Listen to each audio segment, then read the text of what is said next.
Guys, Hey, we're live for the last time the of last time in 2024. 2024. This is pretty crazy. I will say that this year's gone by really fast. Yes. So it's pretty wild that we're sitting here. I mean, it's December 27th, and we're doing the first annual year-end special. So this is going to be different than what we typically do, and we're going to explain that in just a second. First, I want to introduce ourselves. My name is Mike Narks. I'm the host of the Drag Driver Pete show and news, which is like I don't know, we do 2 weekly live streams, all that kind of stuff for information and entertainment from the Drag and Drive community. And then my right hand man, Mr. Eric White, over here. Introduce yourself, and let's get into this.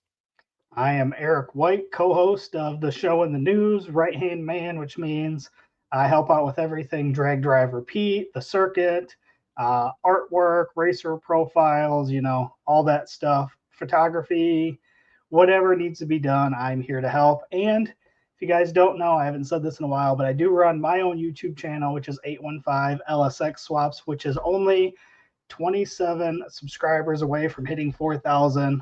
Goal of doing that by the end of the year. So if you don't follow, please go check that out. Obviously, there's a lot of drag and drive content on there because I attend a lot of events. And there will be the build for the Fox Body Mustang Twin Turbo LS that I will be putting together, hopefully to compete in a drag and drive in 2025. Yeah, that's kind of the goal. We're gonna keep pushing for that. And then update on my old truck. Steven came over yesterday. We're gonna take it to his house in February. So it's kind of the updates from right now. But guys, listen, before we do this, we got to say thank you for being our race car friends for this year. It's been crazy. We're gonna probably talk about a recap in one of the first shows of next year. Will probably be on New Year's Day or the second. And I don't know, man. Race Car Friends have been awesome this year. You guys have helped us grow, but help us one more time. Hit the share button right now so we can get some more folks in here and watch this. Because tonight, again, is just a completely different episode. We sent out invites to 12 or 15 people, maybe, I don't know, maybe more. And folks are just going to kind of rotate through tonight, telling stories from their drag and drive experiences. I'm sure that we'll start with some 2024 stuff, and it will migrate into other stories that come up. We'll have a couple different people on stage here, I guess, whatever you want to call this, on screen at a time. And so once you get some drag and drive racers talking, the stories really come out. And that's kind of what we're doing tonight. So this is going to be kind of fun. We are calling it episode 93.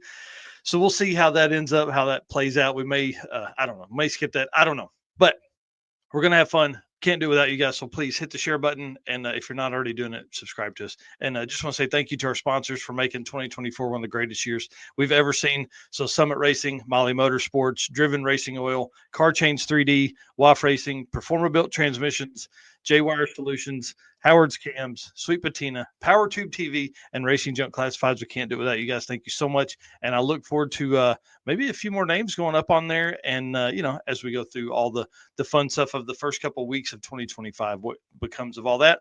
And again, if you didn't know it, Summit Racing Speed Legacy began in 1968 as a one-man operation and is now the world's speed shop with 4 huge facilities and 200 plus catalog editions. That's all I remember from the ad read. If you don't shop at Summit, get out of here, leave, see you later, bye, because they're the best. They treat us right. They'll treat you right. They'll ship fast, all that kind of stuff. So, all right, let's get into this thing, man. Should we hit the show intro one last time for 2024? Yeah, let's do it. All right. We're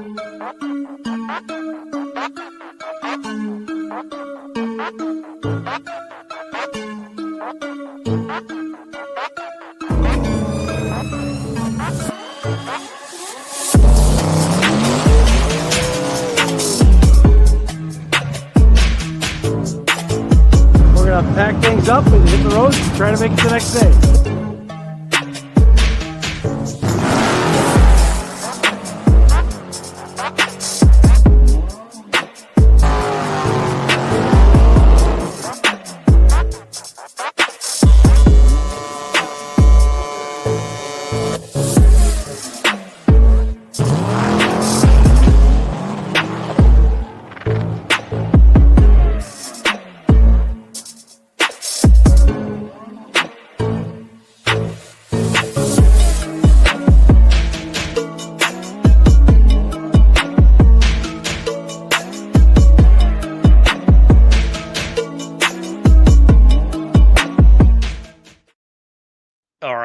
Well, here's how this is going to work.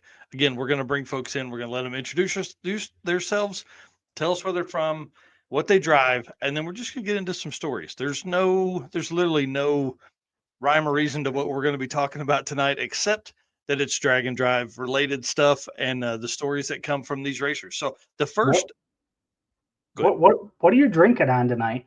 I Oh, think that's what we got to start with. So I have my custom tumbler here. There's one in existence of this, made by Travis Wise Revved Up Laserworks, and I'm drinking some Cayman Jack Margarita tonight. So we're gonna kind of keep funneling through those as we go through the night. What are you drinking, sir? I have none other than a Some garage beer. So Yeah. I don't know if anybody else drinks garage beer, but if you do, you should tag garage beer and let them know you're watching your favorite automotive podcast, the Drag Driver Pete Show. And just in case they'd be interested in, I don't know, being one of the names on the list here. Just Yeah. saying. Yeah, that'd be great. That would be a great weekly sponsor. Well, let's bring in the Grabiacs first, and they are the most recent guests on the show. They were the last, I guess, guests on the show of 2024, and the first one's on tonight for the first annual year-end special. So, guys, introduce yourself. Who you are, where you're from, and then, I mean, you guys have such a fleet. We kind of went over this the other day, but tell us what you have. Well, I'm Jay Grabiak. We're from Greensburg, Pennsylvania. I've got the 55 Chevy that I run in the gas array class and the 67 Nova that I won at Midwest Drags that I use for my index racing and just for some dial your own pro, what's that, pro DYO that they do at Sick Week. That's about it. We went over the cars last week, and technically I think I did forget two vehicles. We forgot Riley's short bed Chevy, 2004. And then we forgot to talk about my F-150 work truck, the new thing that Ford puts out with the Whipple supercharger. So we could add that to the collection of little cars that we bust around in a little bit. So good, Tanya. Well, I'm Tanya Grabiak, mom. I am a passenger. I help. He calls me the trunk monkey. But I have an 88 Firebird. I haven't participated in any of the drag and drives yet. I don't know if I ever will, because I kind of just been in the mix with being mom and helping out. And Oh yeah. But that's about it. We need someone to get a spirit pizza, so we can't let her drive. So. But yeah, I'm Tim Grabiak. I have a 1968 Camaro, and running the SME class, and was that small block naturally aspirated. Just have fun. Yeah, your car is awesome, dude. I'm a huge fan of that car. The color, the way it sits, the wheels that are on it, it's good looking. Yeah, he definitely did a good job over winter on that. Yeah, it's a work in progress, like always. It's with every progress. So. Yeah, they're never done, right? Yeah, it's never done. And we're missing Riley tonight. She's away, so. She's on a ski trip. She opted to be away from us, which we're pretty pissed off about. I don't know if we're going to let her back in the family right now, but we'll talk about it over dinner later. So. Yeah. Skiing, that's not what happened. Like car people, man. She's going somewhere else to look at other cars. That's what it is. Yeah, probably. She's heading up north into New York and then over to Canada. So we don't know what she's going to be bringing back. So we don't know. You know. Yeah. She's into something. She's pretty slick. So. That's awesome. Well, listen, y'all know what the deal is for tonight. You said you had made some notes, man. Let's get into it. Tell us some stories. Well, I mean, it depends how I was just looking at things from this year. I mean, the stories could go on forever. We just got rolling last week about it. It was like, holy crap, I kept remembering this and that and whatever.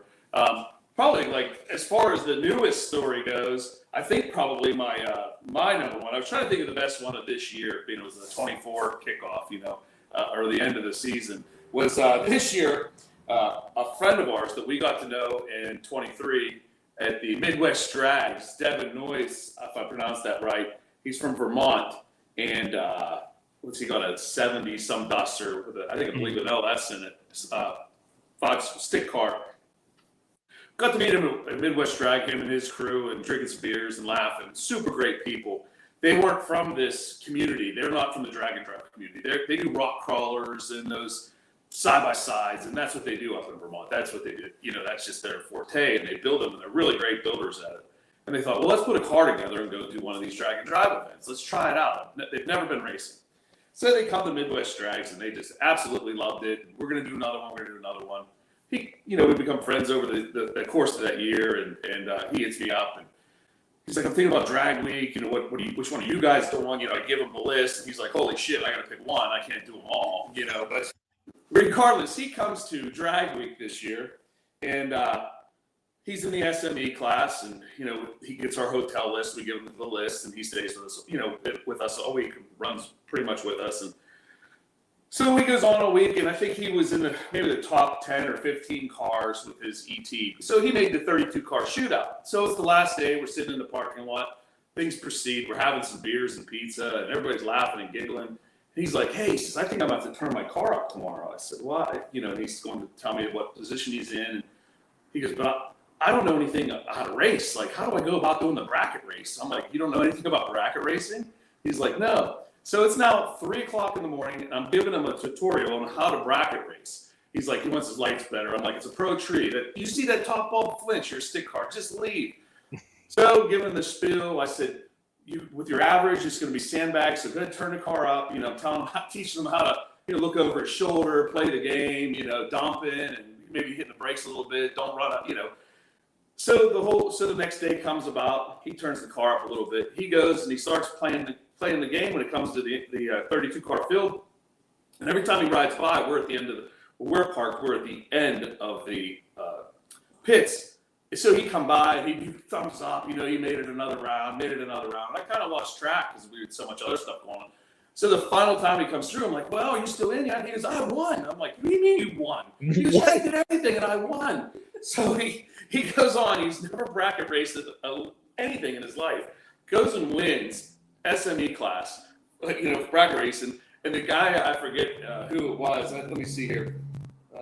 Rick Dorney, I think it was. But Rick, so Devin beats him. And I said, well, you didn't tell that guy you've never bracket raced before, did you? He goes, oh, yeah, I told him I've never done this before in my life. And I'm like, oh, I've got to be so pissed off.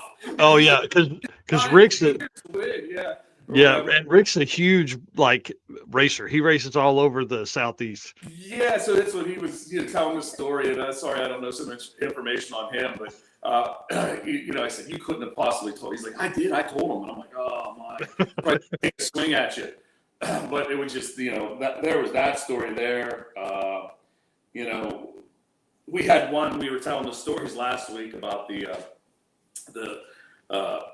telling people about the car show. Is there a car show? Yeah, go here, go down to Dollar General, make the left. There's gonna be a church, blah blah blah. So we were leaving Kentucky for Midwest Drags. It was a group of us, and a buddy of mine texted me right after the show last week and said, "You need to tell them about the lady that sat in her truck waiting for us to leave Waffle House so she could follow us to the car show." So we go. We pull in, we're leaving, the cars are loaded on a trailer, so we get up the next morning from the hotel, and there's a Waffle House there. So we go over to the Waffle House, and this lady, pulls in where we are. She's like, hey, what's going on? Is there a car show or something? We're like, well, yes, there is. You know where the Dollar General's at. So we give her the spiel. And then she's like, well, what's the address? I want to go. And I'm like, well, I everything's in the car. I'm not sure. She's a local, so I'm thinking, oh, boy, I really pushed the envelope here. So now she's asking everybody around us, hey, where's the address? I'm going to go. Well, I'll follow you guys there. And so we're kind of blew her off, and we went in to eat. And it takes about an hour to eat. And she's still sitting out there in her truck, waiting. We're thinking, oh, my God. Was she just going to have to follow us all the way back to Pennsylvania? I don't know. She's following us. Needless to say, she didn't. She got sidetracked or whatever the deal was. And That's awesome. But yeah, we thought that was coming to bite us in the ass with that whole Waffle House thing. Yeah, that'd have been great. She's just following you 35 miles. You're like, I don't know, dude. It's like these. Yeah, that's what we figured. She'd probably figure it out once we started getting really far away. 100 miles. Maybe she'd figure we're not going to a car show. But we have that, and some of the more key one. I think probably one that I would we did just about the community drag and drive and the things you do for people while you're there is a friend of ours came along this year. He's now, I think he's already texted me once. So now when he hears that I'm going to throw this story in there, he's going to probably put his pants back on and dance around the house or pull them off. But so his alternator broke on Midwest Drags. That was the one I was getting to last week about the Chinese alternator or whatever. And he wouldn't buy a replacement. Couldn't find a replacement when we needed it, so he didn't purchase one beforehand. long story short, with that, I go ahead and help him fix this alternator with some JB welded wire through the fields, and I'm doing this, and the groundskeepers come over from Bowling Green, and they're going on. They're like, "That ain't gonna work." And I'm like, "Yeah, it'll work." I'm checking continuity, and I JB weld a little bit the wire down, and then check continuity. Just make sure nothing was transferring through the armature, and just to get this thing going, we had no other options. We tried. We tried sourcing alternators back and forth at parts stores, internet calls. So a couple hours goes on. We get this thing fixed up, dried up, put the car together. Groundskeepers are there now. They were in. Their wives are calling them. "Hey, what's going on? I thought you're coming for dinner." Like, we have to see if this thing's really going to charge. So we fired the car up. It charges, and we get on the road. And it was the longest drive of the day. I think That was like 6 hours. It was late. It was like 6 hours. 6 or 8 hours. We didn't get until 6 in the morning. And in one of the posts I had mentioned about, I said, "I'm sure the hell hope somebody's in the parking lot drinking beer." Figured, haha, that's funny. Well, here we come rolling in at 6 in the morning, and a buddy of ours, Rob and Tom, they're sitting in their chairs waiting for us to have beer at 6 in the morning. And I was like, oh my God. Yeah, I was like, well, you guys are truly my friends, and thanks. And we had 2 beers, and then we went in, breakfast sandwiches, went to bed, showered, and back at the track. It was like one of the days that we could get to the track at 10 or 11 or whatever the time was. Damn. So that's awesome. Yeah, those were. There's so many stories, and I could probably keep coming up with more. I just didn't want to chew too much of your time up tonight. But yeah, there's those couple there. Well, what I'd like to do is bring Kevin Jackson on and have you guys stay on here, and because I'm sure he's going to have some stories, and then y'all can kind of help, get us through those, and then we'll kick you guys off, let him tell some, and then we'll bring somebody else on. Sure thing. So for everybody that doesn't know, hang on, I'm getting it figured out here. There we go. Kevin came back from a vacation today to be on the show tonight. So thank you for your vacation short and coming back to be on the show tonight. Yeah, we were in Cancun. We're like Playa del Carmen area, and we're like, we got to go. We got to cancel our trip. I need to be there for Narcs and Eric. I got to go. So I left the wife. I was like, I'm out of here. I need to go do this. Not really, but that's the story we're telling everybody. Yeah. Right. No, we just got home like a couple hours ago. I mean, we literally just unpacked and everything, and I got everything together and ran downstairs and like threw everything together. I'm like, okay, let's do this real quick. So that's awesome. Yeah. Well, thanks for having me on though, guys. Appreciate it. Yeah. Good to see you guys. Yeah, Oh for man, sure. I can't wait to hang out this year. Hopefully we're going to do a little bit of that this year. Tell us who you are, where you're from, and what you drive. Kevin Jackson, I'm also known as Lil Deuce or Lil Deuce Coupe or Lil Deuce 79. I'm the one that drives the 32 Ford 5-window coupe. Red oxide. It's like it's a true old school style hot rod that I built.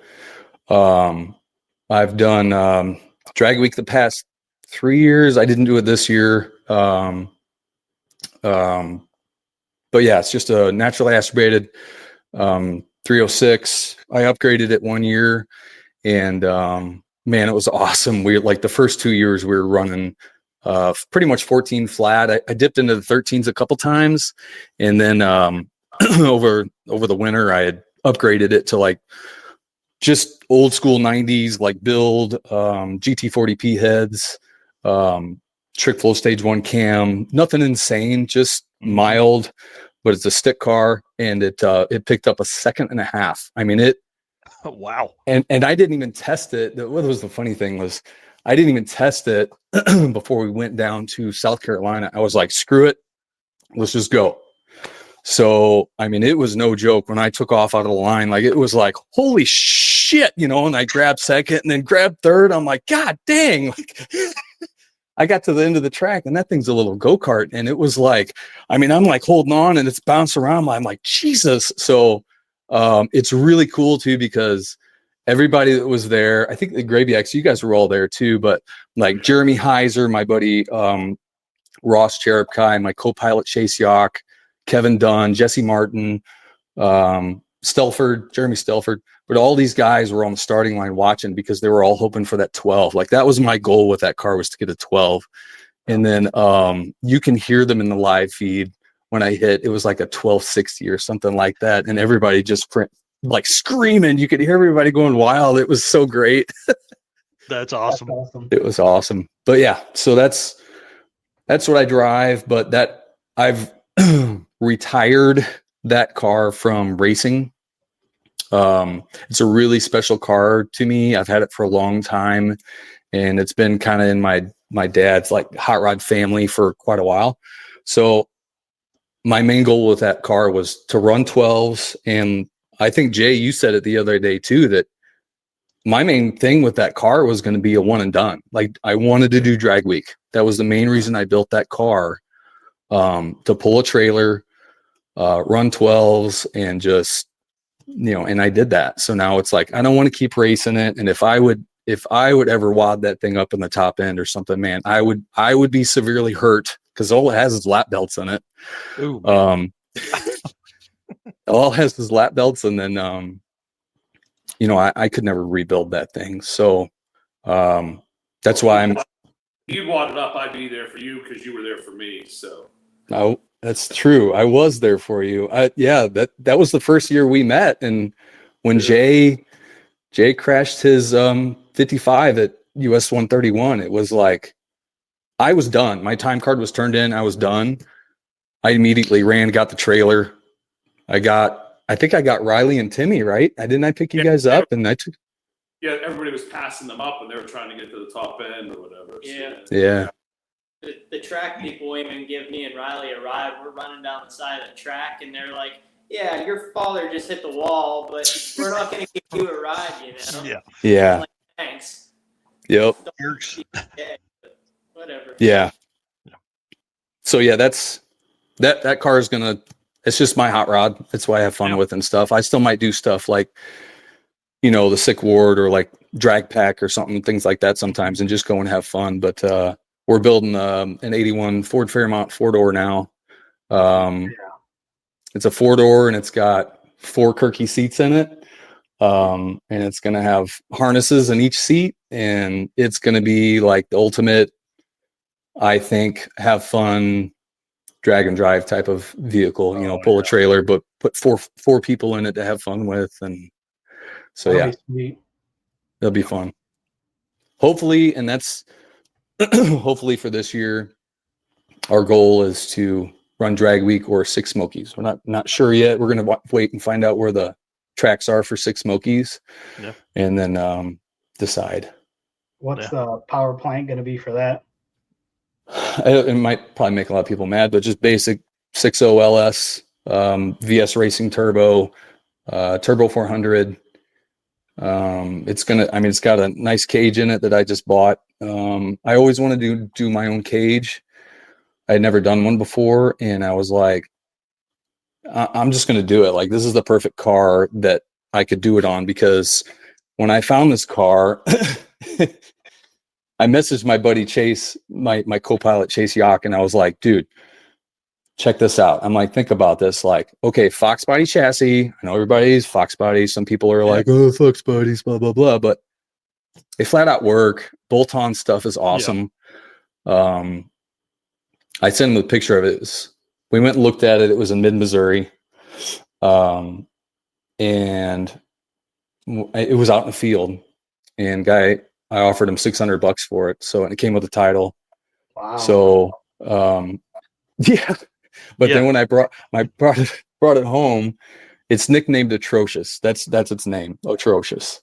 Because it's not the prettiest thing. And when I brought it down the driveway, my wife came outside and looked at it, and she goes, "That thing is effing atrocious," and walked back inside. Yes. And I said, "You just named the car. That's perfect. Atrocious." That's great. Yeah. Proud for her, sure. Yeah. Yeah. Yeah. So we're trying to get her to go this year. I'm gonna say that you need to get her to go. I know you're going to have to text her or something or talk to her about it, because she's like, I don't know how many girls go. What about? I was like, you'll have fun with us. I promise. It'll be a good time. Oh yeah. Yeah. There's nothing more fun than a huge group. Hang on. Mike says sounds like a killer show car. I might win some more trophies. Yeah. Yeah. Mike's got a killer show car. He just will never leave the garage. He's got a Fox too. Ooh. Hey, there it is. Yeah. Yeah, that is pretty atrocious, dude. Yeah. I love it. So I pass a 4-door Fairmont every time I go to my brother's house. That's like the most faded red you've seen, and I just drool. I'm like, man, I need Dude. that. I love them too because, like, so that right there, the hubcaps on there, it's the adapters and everything. So they're well drag light wheels and everything. So I wanted to kind of that sleeper look. Hurt Yeah, some that'll be feelings perfect. with. Four adult dudes in there and just long rollers. You're in. Yes, exactly. All like my main goals were that was like I want to run 10 O's just to run SME. Run against Graviac. I'm not going. She says I'm not going. She's awesome. I think she needs to go leave you at home. Yeah. Yeah. Oh God. I don't even know what I was saying. She threw me off. She could have just yelled it down the steps. I'm not going. Yeah, pretty much. Yeah, I know. Oh my gosh. Oh man. Hang on. Before we let the Graviacs go, Timmy, there was somebody that said, tell us about the drain plug fiasco. Oh boy. So I can teach everyone how to change their oil with no wrench and no gloves or like brake clean to wash your hands or anything. Just a straight shot. Just hit a bump at 60 mile an hour, Something and like it'll take a drain plug right out. So that happened on 666, and rolling down old 66, and I was driving, and we were both kind of just like do, and well, there was a bump in the road, and boom, and came up over the crest of the hill, and I looked back in the mirror, and there was a little bit of smoke, pulled over, and it just grabbed like the corner of the drain plug off the Moroso pan that we have on the car, on our 66 Chevelle. And it just spun the drain plug right out and didn't screw up the threads or anything. So when we talked about this last time, I was envisioning it in the back, and I was like, I kept thinking, man, how did it grab it at that? But if it was on the side, yeah, that makes sense. Listen, Yeah. somebody tag Moroso and see if that's ever happened before, because that's pretty wild. Yeah. Yeah, we thought the worst. We figured it was gonna be JB Well, and that was it, But Yeah, it was quite an experience. But we had like 40 people looking for it. Because we kind of knew where it was going to be, but nobody found it until I think we all gave up. Yeah. And his name? Me and Eric left by that point to go, and we're on our way to an auto parts store to pick up another drain plug. And then one of the guys that we met along the way throughout that trip, Mexican Jesus. yeah, we call Mexican Jesus. Jesus. He come over the hill, and it was just the knoll was right. We're in New Mexico, and the heat was just slithering off of the road, and you just hear this music, and it was just a drain plug coming up, and then he just come over, and there's a picture of him just holding that drain plug with his little mustache. And he handed me the drain plug and then ran off into the weeds. So we didn't call our Mexican Jesus. He saved the day. So we That's ended up awesome. finding it. Yeah. And that drain plug is still in the car right now. We can't take it out. Yeah. No. It's now sentimental. You can only use two sides of it to tighten it. So we Yeah. have to, The rest of it's sheared off. Yeah. So it's Yeah, that's a great. So here's you listen. You pull into a place that changes oil, and you pull in there like, hey, I need an oil change. They get in there like, what happened to this plug, man? yeah, that's just it. yeah. I just want it so that when their kids get the car, they can, they'll change the oil and be like, what the hell? Why did someone change this? It's so shoddy. Well, at least there's a story with that, Yeah. So. That's exactly right. We made a gasket. What is it? yeah. Out of a reflector or something like that. Yeah. You used a pair of like medical scissors out of just a first aid kit and cut this gasket and stuff out of a piece of reflector and slapped it in and kept on rolling. That's awesome. Yeah. And then Jay, Michael Costello here said that's a empty beer bottle. What the heck is that you're drinking out of there? Oh, that's my the champagne. Oh my God. These are my big fellas. These are specialties. You know, you can't get them, and when you do, I think the last time they were available, me and my buddy, we bought 32 cases of these, and I'm down to. I think I'm down to like maybe 2 cases now, and I thought, well, this is a special occasion, so I'm going to drink my special. It expired 3 years ago. Yeah, but they're still delicious. I mean, yeah. When you have enough of them, they're all good. So I think it's only 20 some ounces. So that's awesome. 25. So that's it. That's what I'm drinking. Well, Graviacs, you know, I love you guys. Thank you so much for hanging out tonight. I'm going to put you backstage. If you hear Kevin telling a story that you need to chime in on, please like wave your hands around, or if you want to come back on and tell something, please do. Okay. Well, we thank you and Happy New Year, everybody. Yeah. But we can't really stick around because we got to head down to the church. We're meeting up with the people from Dollar General. We're setting up our show for next year, Kevin Jackson. So I'll probably make sure to take the signs too. You know that my wife made those signs for you guys just for that reason. We didn't make them because they're spelled correctly. So. Well, you guys all have a Merry New Year, or Happy New Year, I should say. And thank you to all their viewers and everybody else and your sponsors. I know we use Summit and all of those guys and MAF and all of them. So yeah, good stuff. And thank you guys for the opportunity. Awesome. We appreciate it. Thanks. We'll see you soon. Bye. How fun, dude. All right. So tell us, we were kind of razzing you a little bit before the show started, but you got like this, you've got all of your trophies out on your kitchen counter there, and tell us what's going on backstage and or behind you, and then let's get into some stories. And I want to give Danny and Carl that are backstage, you guys will be on momentarily, I promise. Give us about 10-12 minutes with Kevin, and then we'll start rotating folks. So a couple things. One was we were talking about beers. So this is Alaskan Amber. I don't know if you've ever had that or not. It's pretty good beer. So yeah, that's what I'm drinking. Mark Cicino sponsored, you know. So anyways, this is always a joke with the Graviacs and our whole crew that we roll with the car show stuff. And like you saw in the back of the car, whenever 666 was going on, they were coming right through here because we live right off 66 near St. Louis, Missouri. And I thought, you know what, it'd be awesome. Like, they were all supposed to come here, like Jeff Oppenheim, Dan Nissen, Montana Dan, all the guys that were in their crew that were coming through here because they were coming from Chicago and coming down. Mm-hmm. So I said, I want to make some car show signs. So when they come down the driveway, because we were just going to have a party in my shop, I'm like, it'll be a car show, like car show parking here. And I made some little trophies and everything for them that was like best in show. And Jeff Oppenheim got best gasser. And so it's always a joke with all of us about like, because everywhere we stop, it's, you know, if you got 5-7 cars together, or whatever, 10 all rolling together, it's like their minds are blown. Like, what's going on? Was there a car show around here? So I just decided to bring them all out. But like some of them were legit. I mean, you know, that was my hot rod 3rd place that I got. There were only 3 in my class that year, but hey, I mean, I still got. I finished. I finished Hot Rod Drag Week and Hot Rod. Yeah.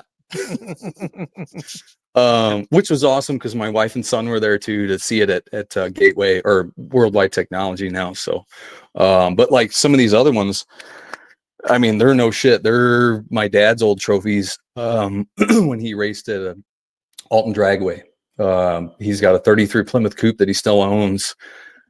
He got it when he was 17 years old. He's 76 now, 70, yeah, somewhere around there. But he's still got the car. He used to race it for a while at Alton and then kind of turned it into a hot rod. And that's what I grew up in. How cool. Well, dude, tell us a story from 2024 or 2023, something like that from some drag and drive experience. Okay. So I got a couple that I wrote down. One, so 23, I kind of touched on this a little bit. That was awesome. That was a great year. And that was just, you know, I ran 12s every day. That was what I wanted to do with that car. So it was awesome. And those drives were just great. But when 23 ended, 24, let's see. So 23, we did Six Summer. That's what it was. We did Six Summer with my son. Like that was the sick ward. We did that. I said, let's just go have fun.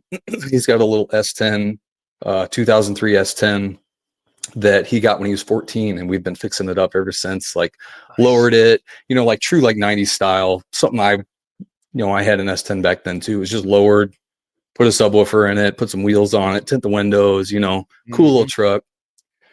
So we did the sick ward, and 23, and it was so cool too, because he got first introduced to it, and he was 15 at the time.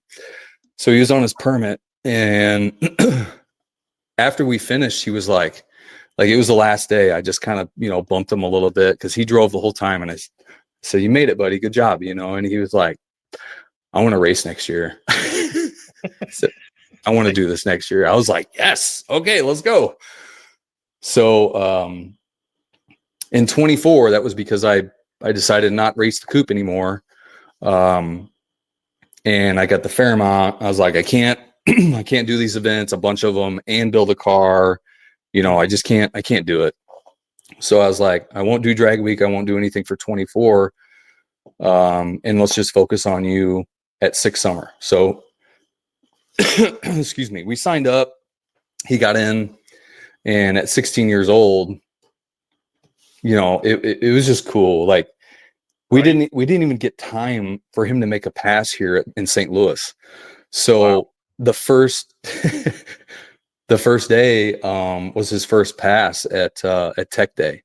So it was awesome too. Like Fonzie Novello, in the Fairmont, I'm buddies with him too. He was like, he saw us rolling up, and he said, "Is this the first one? Is this the first one?" I said, yeah. So he took some pictures of me watching him like staging and everything. And cool. Man, it was just awesome. It was so much fun. And even for his truck, it's a 16-second truck. It's all stock. Yep. We just did it to have fun. But I tell you what, Keith Turk, and he was the one that convinced us to go into the Bullseye Challenge. And that, like, I love that class. I don't know how many passes we made. Some days we made 4 or 5 passes, and it's just fun. Like, it wasn't. I think there was a 16-year-old that actually won one day. That's awesome. I think I remember that. And then another kid there too that we rolled with. Like, we always roll with the Kurzaks, Jeff Kurzak and Allie and Nick. But there's a kid there named Wyatt, and it's like a 83 Buick Estate, 4,500 pounds, or But he ended up winning one day too. He was running like 19s. Yeah, that car was awesome, and I think it was slower than the Camaro he brought the year before, or something crazy. Like, it was dreadfully slow. I don't remember if it was like the Camaro was the slowest for the week, or if it was the wagon was the slowest for the week this year or last year. I don't remember, but either way, I loved it to see like the Kurzak kids, Wyatt, my son Carter, like, they're just having fun. They're getting introduced to the sport, the hobby. It's helping out everyone. Like, I just, like, my son is into it now, where he bought just a few months ago, he bought an 88 S10 roller. It's got a roll cage in it. It's got a quick performance 9-inch, Willwood rear disc brakes. He's already got an LS for it. We've already got a hot side for it. It's going to be, I'm hoping next year, because he's going to be a senior this next year. So hopefully we can get his truck going too. That'd be awesome. Yeah. That'd be awesome. But yeah, that 25, the goal for us is to get the Fairmont going. It might not be perfect, but I want to get it going and do either drag week or Six Smokies. So we'll see what happens with that. We're waiting on the Six Smoky tracks to come out, and then decide which one. But the Northeast would be pretty cool to see. to do those tracks. I've never been to Maryland International, which I think would be cool, but I'm kind of excited about Six Smokies. I think that'll be a great event. I know, man. I wish I could do them all. So if anybody wants to sponsor me, I mean, that's cool. I'd take your money, but Yeah, right. Yeah, please. yeah, Please. yeah, Yeah, we need just more need a- sponsors in the thing. Yeah, we need gas sponsors because that would help a lot of people out. Just gas getting across the country. Yeah, right. Yeah, love truck stops. Let's go. Yeah. Showers and gas, man. That's what we need. yeah, yeah. Nope, right. that's it. But hey, thank you guys so much for what you do. I know I always tell you guys at each event I see you at, it's always good to see you, and thank you for what you're doing for the sport and the hobby. I think it's awesome. Especially like at PRI, what you're talking about too, just to see how it's changed. Like it's becoming more and more popular. I mean, even to get, some of the big names out there like Jay Grabiak. I mean, he's a pretty big street outlaw guy. So to have He's him there. He's famous. I didn't get his signature last time, but next time I see him, it's going right here over my heart. It's tough. It's tough to get because usually there's a pretty big line for the autograph session that he sets up at PRI especially. So it's tough to get it. Well, and sometimes he's charging, which I don't have money like that, but it's $5 each, man. It's And maybe we can pay to have him at our booth next year signing There you, autographs. man, that'd be great. That'd be great. there you go. Yeah. All right, Kevin. Thanks for coming on, dude. Appreciate it. Happy New Year. We'll see you soon. Yeah, thanks. same to you guys. Happy New Year, everything.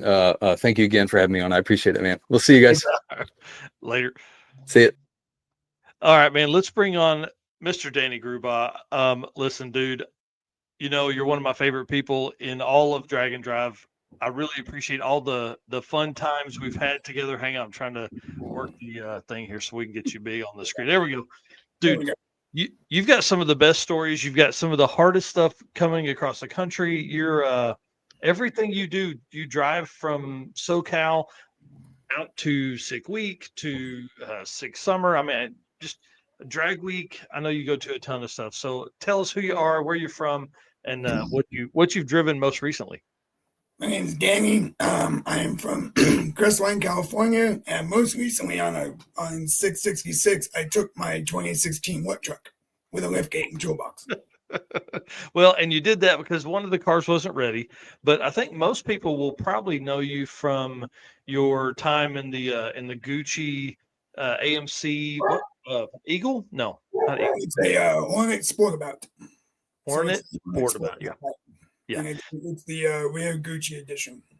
Right. And so you and Alex Brody were driving it, dude. That's one of the stories I want you to tell. Give us the lowdown on the engine swap in Louisiana or whatever, Texas or whatever.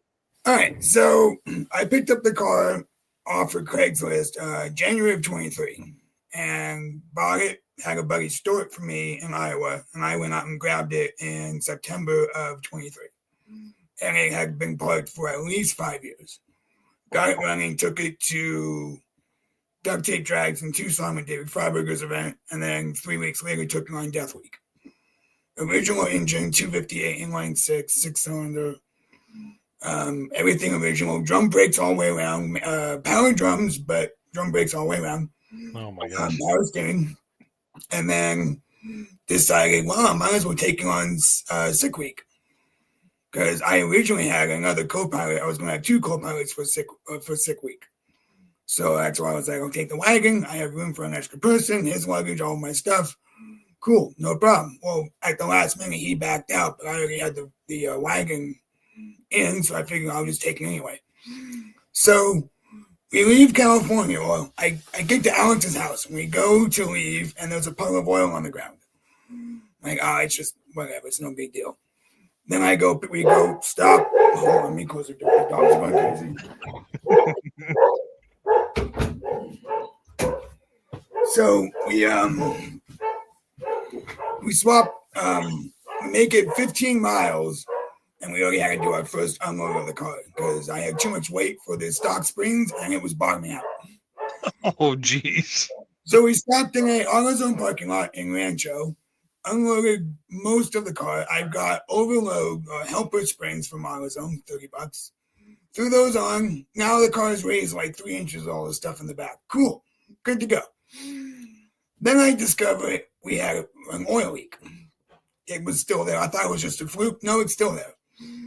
So every 200 miles when I got fuel, we put 2 quarts of oil in the car. Oh my gosh.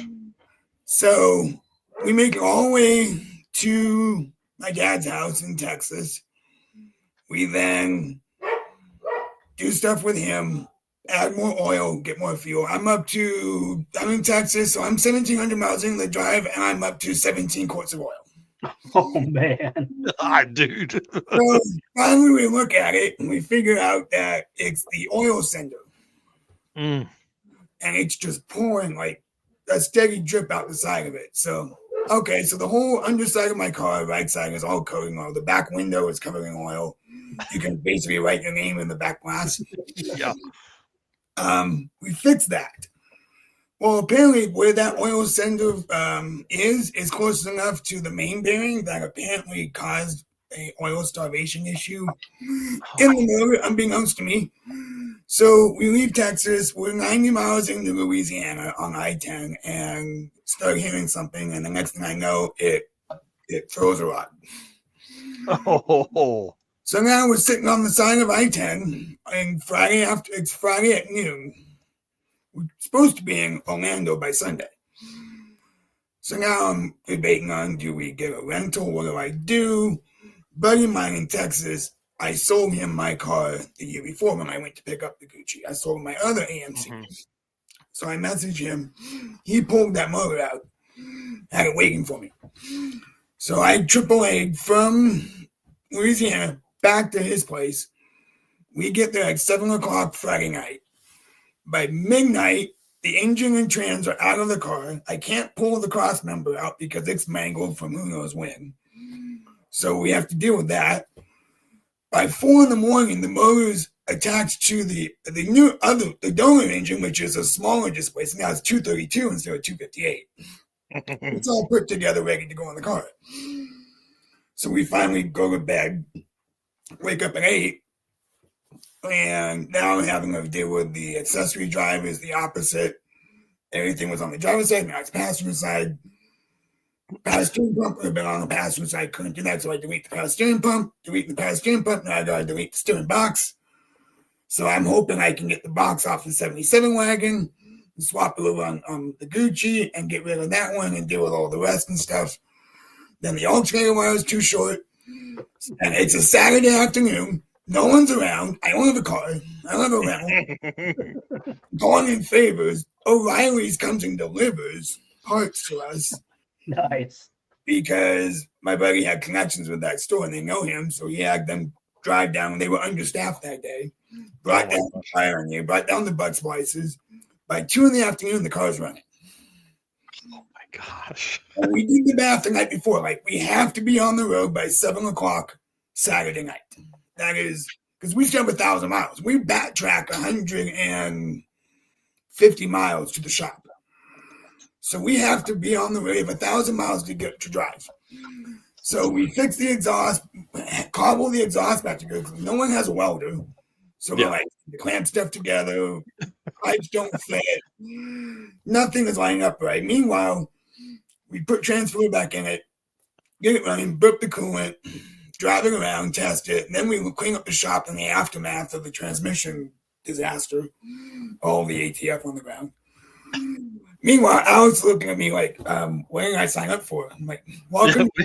Why did I do this? And the first one that he did was Death Week. And that was a cakewalk for him, 2,000 miles in his Charger. Yeah. So he's like, okay, I'll go with you. Now he's contemplating why he went. So, as much as a flight home.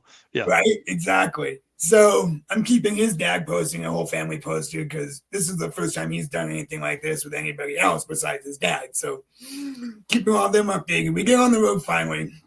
We get back to the same gas station where I stopped at before the engine let go. And when we went there the first time, we got one of the alligator heads. And we threw it on the roof rack and we named it Steve. Nice. Well, shortly after we put that on the roof is when the engine blew up. So then everything became Steve's fault. So we cannonball. I drove all night. I let Alex sleep. I had never been so happy to see a sunrise in my life. I was about 2 hours from Tallahassee, I believe, when the sun came up. And then I started hearing, all night, I'm hearing something like scrape every overpass, like every once in a while. I'm like, that's odd. So we finally stopped about 8:30, fixed the exhaust pipe, completely hanging on the ground, only held up by the rear hanger and the manifold. Nice. So it's like the clamps are like they're doing all they can to keep it together. Yeah. Yep, and our expando pipe joint Oh, yeah. is all mangled. So we grabbed the baling wire and we baling wire this thing up enough to get us to the track. Yeah. We ended up pulling into the track at noon.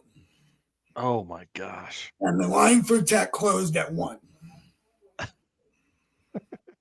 And meanwhile, we hadn't showered in 3 days. We're covering ATF. Like, we look like we've been through the ringer.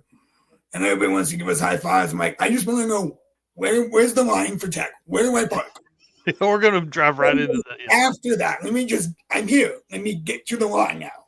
Yeah. And then we can talk. So that was the start of our event. People asked me, what did I delete to go faster? I deleted everything. Power steering, air conditioning, cubic inches, all the deletes. Yeah. And at that point, the goal was just to have the car just run to get home, because now I'm in Florida and I'm 3,000 miles from home in a 51-year-old car with an engine that hadn't ran for 2 years, and I just now put 1,000 miles on. Yeah. Roadside engine swap there. Oh, and the linkage didn't work either. I had to cobble linkage together. And the oil pressure gauge, we zip tied to the wiper cowl outside the car. Yeah. Oil line was only like a foot long. Yeah. And there was no lights on it. So every once in a while, I was trying to flashlight driving at night to see if the oil pressure was still good. And at 50 PSI the whole way. Wow. So you do the week. What the car run, and then did it make it back home? And what's the plan? So my goal for the week was 19 seconds. So the first day I ran a 20.3 first pass. Well, then Jacob Davis in his AMC powered AMC ripped the rear end out of the car. Mm-hmm. So I'm thinking, if they don't fix the car, there's a chance if I finish the week, I'm the only other AMC powered AMC. I could be the fastest AMC at Sick Week. So I went out again because he took a 20 when he broke. Mm-hmm. So I ran a 19.4. Yeah. So now, for a brief 10 cars, I was the fastest AMC powered AMC. Then we came out 911 or 12. So I started with a 19.4. My goal was 19s. 19.4 was already taken on day one. So then my next goal was 70 miles an hour. I want to say it was Gainesville. I ran 70.5. So then the next goal was 18s. And Friday, last pass, 18.98 at 71. Nice. Nice. I finally rewatched the feed about 6 months ago on Freedom Plus, and I could hear Derek's excitement calling my 18.9 pass. And I think that's what's one of the most fun things about Drag and Drive is truly, like everybody's excited for everybody, and everybody was excited for you to get that 18. Yes. And I think Alex's dad's one of his favorite comments that Derek made throughout the week was, "Yep, there goes Danny. Yep, no, folks, he's not broke. That's just how slow it goes. He's not broke." That's awesome. We had a blast. On day 4, we were the first ones to go. So then we went out and we sightseeing and we did all the touristy stuff. And we stopped everywhere. Thursday night, we went and played mini golf. Because we were rooming with Tim and Jacob Davis. Well, he ran in C group. So he didn't go to like the last group at South Georgia. Yeah. And they have the rooms. So I had to wait until he got to the hotel. So we had time to kill. So we went to Buc-ee's in Daytona, went by the Speedway, got pictures there, went to Daytona Beach, got pictures by the sign. Alex found mini golf. So we played Galen mini golf for like 2 hours. and just had a blast with it. And then Friday, since we didn't start till late and we were last to go, we went to Disney Springs. Nice.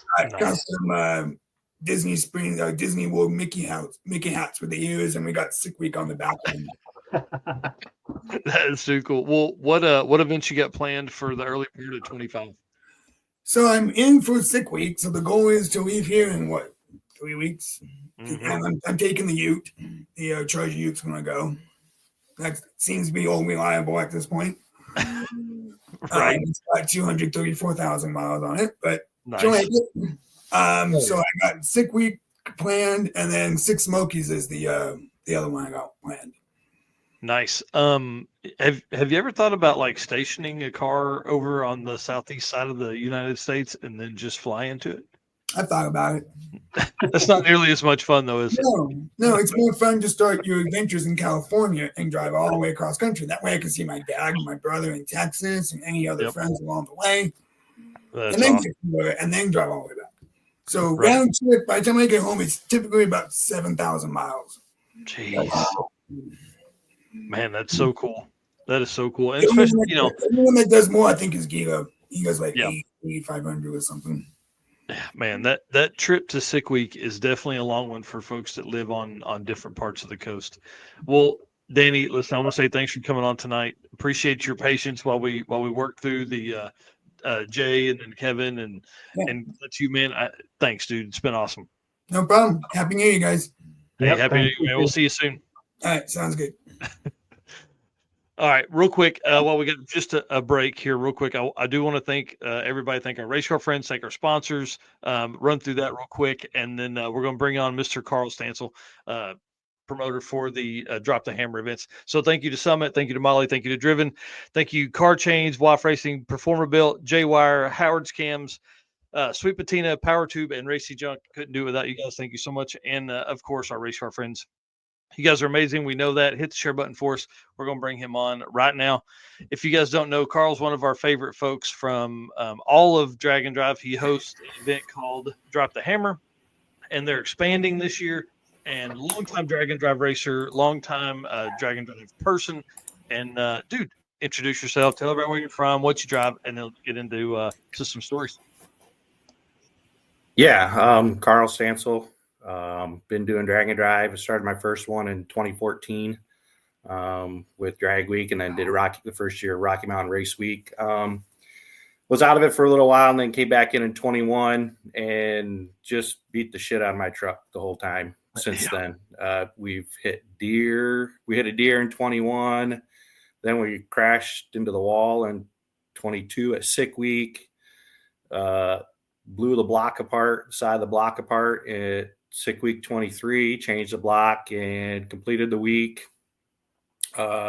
This last year for Sick Week, it was, I wouldn't say uneventful, but nothing catastrophic. So that was good. I'd take that any day. It probably felt weird for you. Yeah, it did. It was kind of shocking that, we actually had the truck together like a month and a half before the event.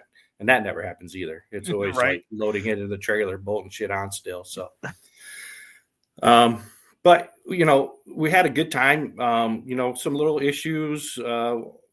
Boost tube blew off. Found a battery cable was negative battery cable was loose, causing some issues. Jay Blanchard from J-Wire helped out with that. Helped figure that out.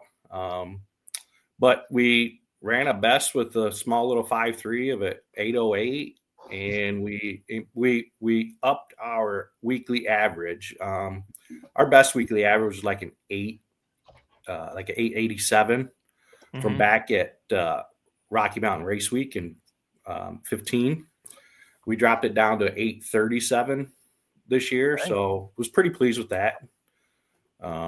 It's not a race car. It is a race car, but it's not, it's not a fast car. But we had a good time with it. We had a good time. We're really pleased that we were able to do all that. So yeah. Well, dude, let's get into some fun stuff. Tell us tell us one big story about 24 especially with Drop the Hammer? Yeah, so we decided to put on Drop the Hammer. We weren't able to do it in 23 because of weather, so we were able to do it in the spring of 24. And, first event up in Michigan here, there's a lot of people wanting to see it. We had 54 cars show up, and just the support from everybody that was there and involved with it was awesome. It was really a good time. I believe everybody had a real good time during it. And we decided to come back for 25. And we've set it up to do actually 2 events. Yeah, so you're hosting the one in Michigan. What are the tracks there? And then where's the other one? Tracks are going to be Mid-Michigan Motorplex, which we used in 24 for day 2. That's going to be our host track for day 1 and 3. And then we're going to Lapeer International for day 2. That's awesome. Yeah. And then we're doing North Carolina in September, the weekend after Labor Day weekend. And we're doing Mooresville for the host track for day 1 and day 3. And then day 2 is going to be at Galat Motorsports Park. Yeah, that's going to be a fun one too. That's on Eric and I's short list. We haven't necessarily got our 25 schedule nailed down yet, but it's definitely on the list for sure. Tell us about the block swap, because that's a big undertaking. Did you just swap to a stock bottom end? Like, how did all that come about? Yeah, no, I'd switched to aluminum block in 21 and hurt it the first year at Sick Week, and that's what caused me to put it in the wall in 22. So then in 23, we got another block. It was a used aluminum block, 5.3, and I think there were some issues with it that I didn't know about when I got it, because we made our second pass. We did a test pass on Sunday, and then Monday, our first pass on Monday, it blew the side of the water jacket right out. So I think, being up here in Michigan, it had frozen at one time. And once we start putting boost to it, it didn't like it. So it blew the whole side of the block right out. Wow. That's pretty impressive. Yeah. So we started looking around on Marketplace, and we found a iron 5.3 block that was standard bore. We got a hold of a local shop that we could take the motor to, and he gave us free reign of his shop. I mean, we tore the motor apart, got this other block to us, and took all the internals out. I mean, we changed everything from my block to the new block. The first one didn't work. There were some issues with putting the crank in, so he ended up having a second block, this guy at this engine shop, shop. And so we ended up buying that block from him, and he's like, dudes, I got to go home. Just lock the place up when you leave. And we left out of there. I think it was like 1:00 in the morning. We left that shop to head back and drop the motor in. And we got it running. I think it was like 6:37 had the truck running. And there wasn't a soul in sight. There was just me and my co-pilot, Chris. Yeah. And so by the time we got cleaned up and everything packed back up, it was like 9:00 in the morning on Tuesday, and we had to head to Bradenton. So we rolled into Bradenton with 15 minutes for the lanes to close. Oh my gosh, dude! And did you swap in the lanes?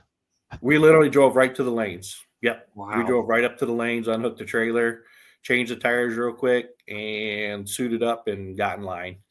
Fortunately, we got lucky because they had an oil down, so it took them about 20 minutes to get that cleaned up. So we were able to make a pass and keep on for the week, and we finished out the week.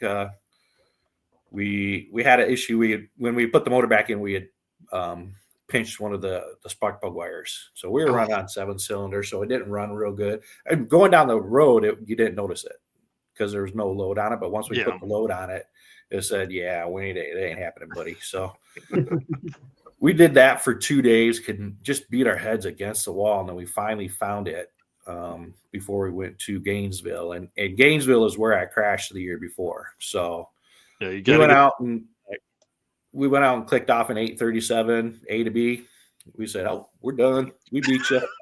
You ain't beating us this year." Wow, man, that's cool, dude. So, what's your plans for 25 event wise? Like, what are you attending? What are you racing? So we're motors apart right now for the truck is going back together, and we're going to be at Sick Week again. Nice. Competing in a class that I have no business being in, but that's where we're at. It's all fun. Yeah. Just out there to have a good time. And that is probably going to be, I can't say that's all the events, but right now that's all that's on the radar because there's so much work on putting, Oh yeah, one race on, let alone two. So Yeah. I got to kind of spread myself out a little thinner on the racing this year till I get things lined up better for the drop the hammer races. yeah. I can certainly understand that. Well, yeah. So other than that, sorry, I think I'm a little bit late. I can't wait to see it Sick Week, dude. Couple weeks, man. I can't believe we're that close. Yeah, it's getting close. We're gonna leave in 4 weeks. Oh. That's too quick, man. That's too quick. Yeah. Well, I'm glad it's starting in Georgia. That'll be a little closer for you. Less of a drive. Right. Right. And less of a drive once you get done. That's the other side of it too, for right? sure. Like that'll save you 300 miles on your trip home. Yep, exactly. Yeah. That's awesome. Well, tell everybody where they can find Drop the Hammer, and then we'll kick you out. Drop the Hammer on Facebook. Just Drop the Hammer 2025, and then Drop the Hammer North Carolina edition 2025 event pages, and then there's the Drop the Hammer group if you want to get jump on there and watch all the updates and everything and see how things are going. That's awesome, man. Hey, thanks so much. You don't have to go anywhere. Thank you, guys. You're welcome to hang out backstage, and I think maybe at the end we bring on like 10 people at one time or something like that. Who knows? Okay. No, I appreciate all you guys do. Thank you. Thanks, man. Yeah, we appreciate you guys. All right, let's bring on Mr. Matt Blasco because he's been sending me photos backstage. This jerk. He's intending to bring a new car. So introduce yourself, where you're from, and while I bring up those other photos, tell us what's going on, man. I'm from Alberta, Canada. I live just a few hours south of Rich. I actually met Rich Guido in 2015 when we did Drag Week, and Montana Dan Nissen way back when, and been doing drag and drive since then.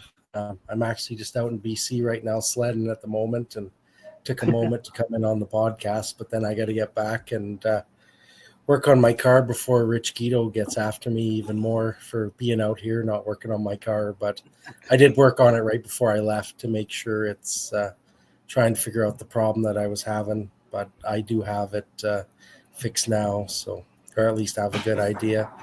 I sent a bunch of pictures when Rich and I actually went to Todd Goodwin's shop and we're doing the motor.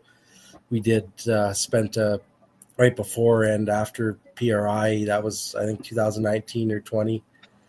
Yeah, Rich. I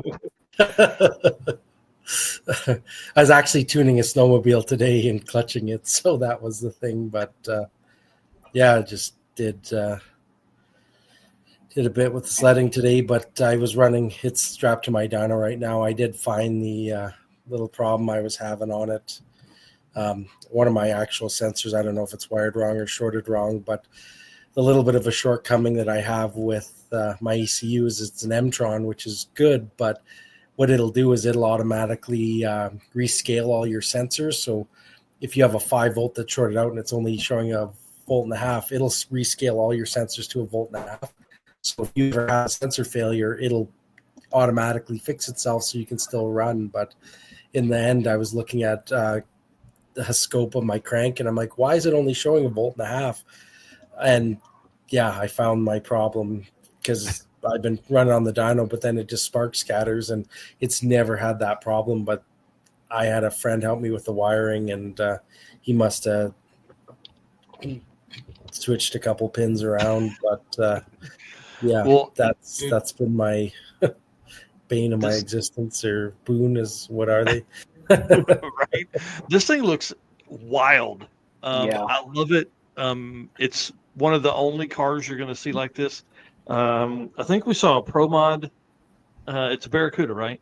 So that's a 71 CUDA. It's an actual steel roof and quarter car. Started its life as a 71 CUDA. Wow. I bought it off a friend of mine who had bought it off another guy in a divorce sale. He had ran it, but it was just kind of too much maintenance type car for him. And he said, well, Matt, you should have a car like this because my Dart, it's just a little too much engine for my Dart. I'm doing a twin turbo Gen 3 Hemi for that, but it's just too heavy. So this car is about 700 pounds lighter. No, 700 pounds lighter than my Dart was. So it's the same drivetrain for now. I actually have a different transmission set up for it and converter drive set up. But for now, I'm just going to run my Rossler in it for the moment. And Rich Guido is going to be my trunk monkey for once. Actually, twice. Him and I, we put this motor back in my Dart and ran the Canadian Drag and Drive and won the Canadian Drag and Drive with it, just playing around with it. But the motor makes really good power. It makes 3,200 horse on 20 pounds of boost. It's 652 inches. It's pretty much Doc's engine with pair of 102s on it. And then we turn it up past that. It makes even more. Bro. Yeah. Wow. It's so I was running it on full C16. I swapped it over to methanol and got rid of the intercooler. So I run a primary set of thousands to drive on, then a set of AFIS 800s that stage in to go over to methanol. And then when you let off, it goes right back to gasoline. So I don't really have to do this big change. All I do is throw the mechanical belt on when I'm racing. When I'm done, I just pop it off, zip tie it around the alternator and drive. So I don't have to do kind of a big transform change on the car. The other thing that I've done with it is like I run a lot of OEM parts. I run a BMW X3 water pump. I run a brushless Dorman fan on it, universal aluminum rad. Like I don't try and run anything that's, out of, like I need stuff that I can buy anywhere because I want the thing to be ultra reliable, drive everywhere. I run a normal Delco like LS truck alternator, probably the most common alternator ever, which is good. They actually have a one-way clutch on these. So if you ever have to pedal them, they'll automatically freewheel when you get off and on them. So it won't chuck the alternator belt like you're used to. So Interesting. And Yeah. so you and I were talking at one of the like the 16-bit arcade or whatever it was called at PRI, Yeah.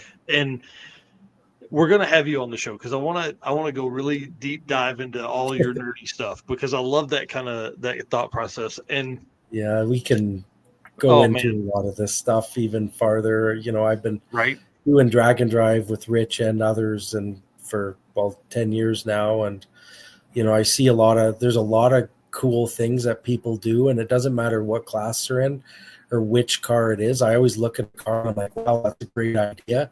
And I always see everybody has these little ideas.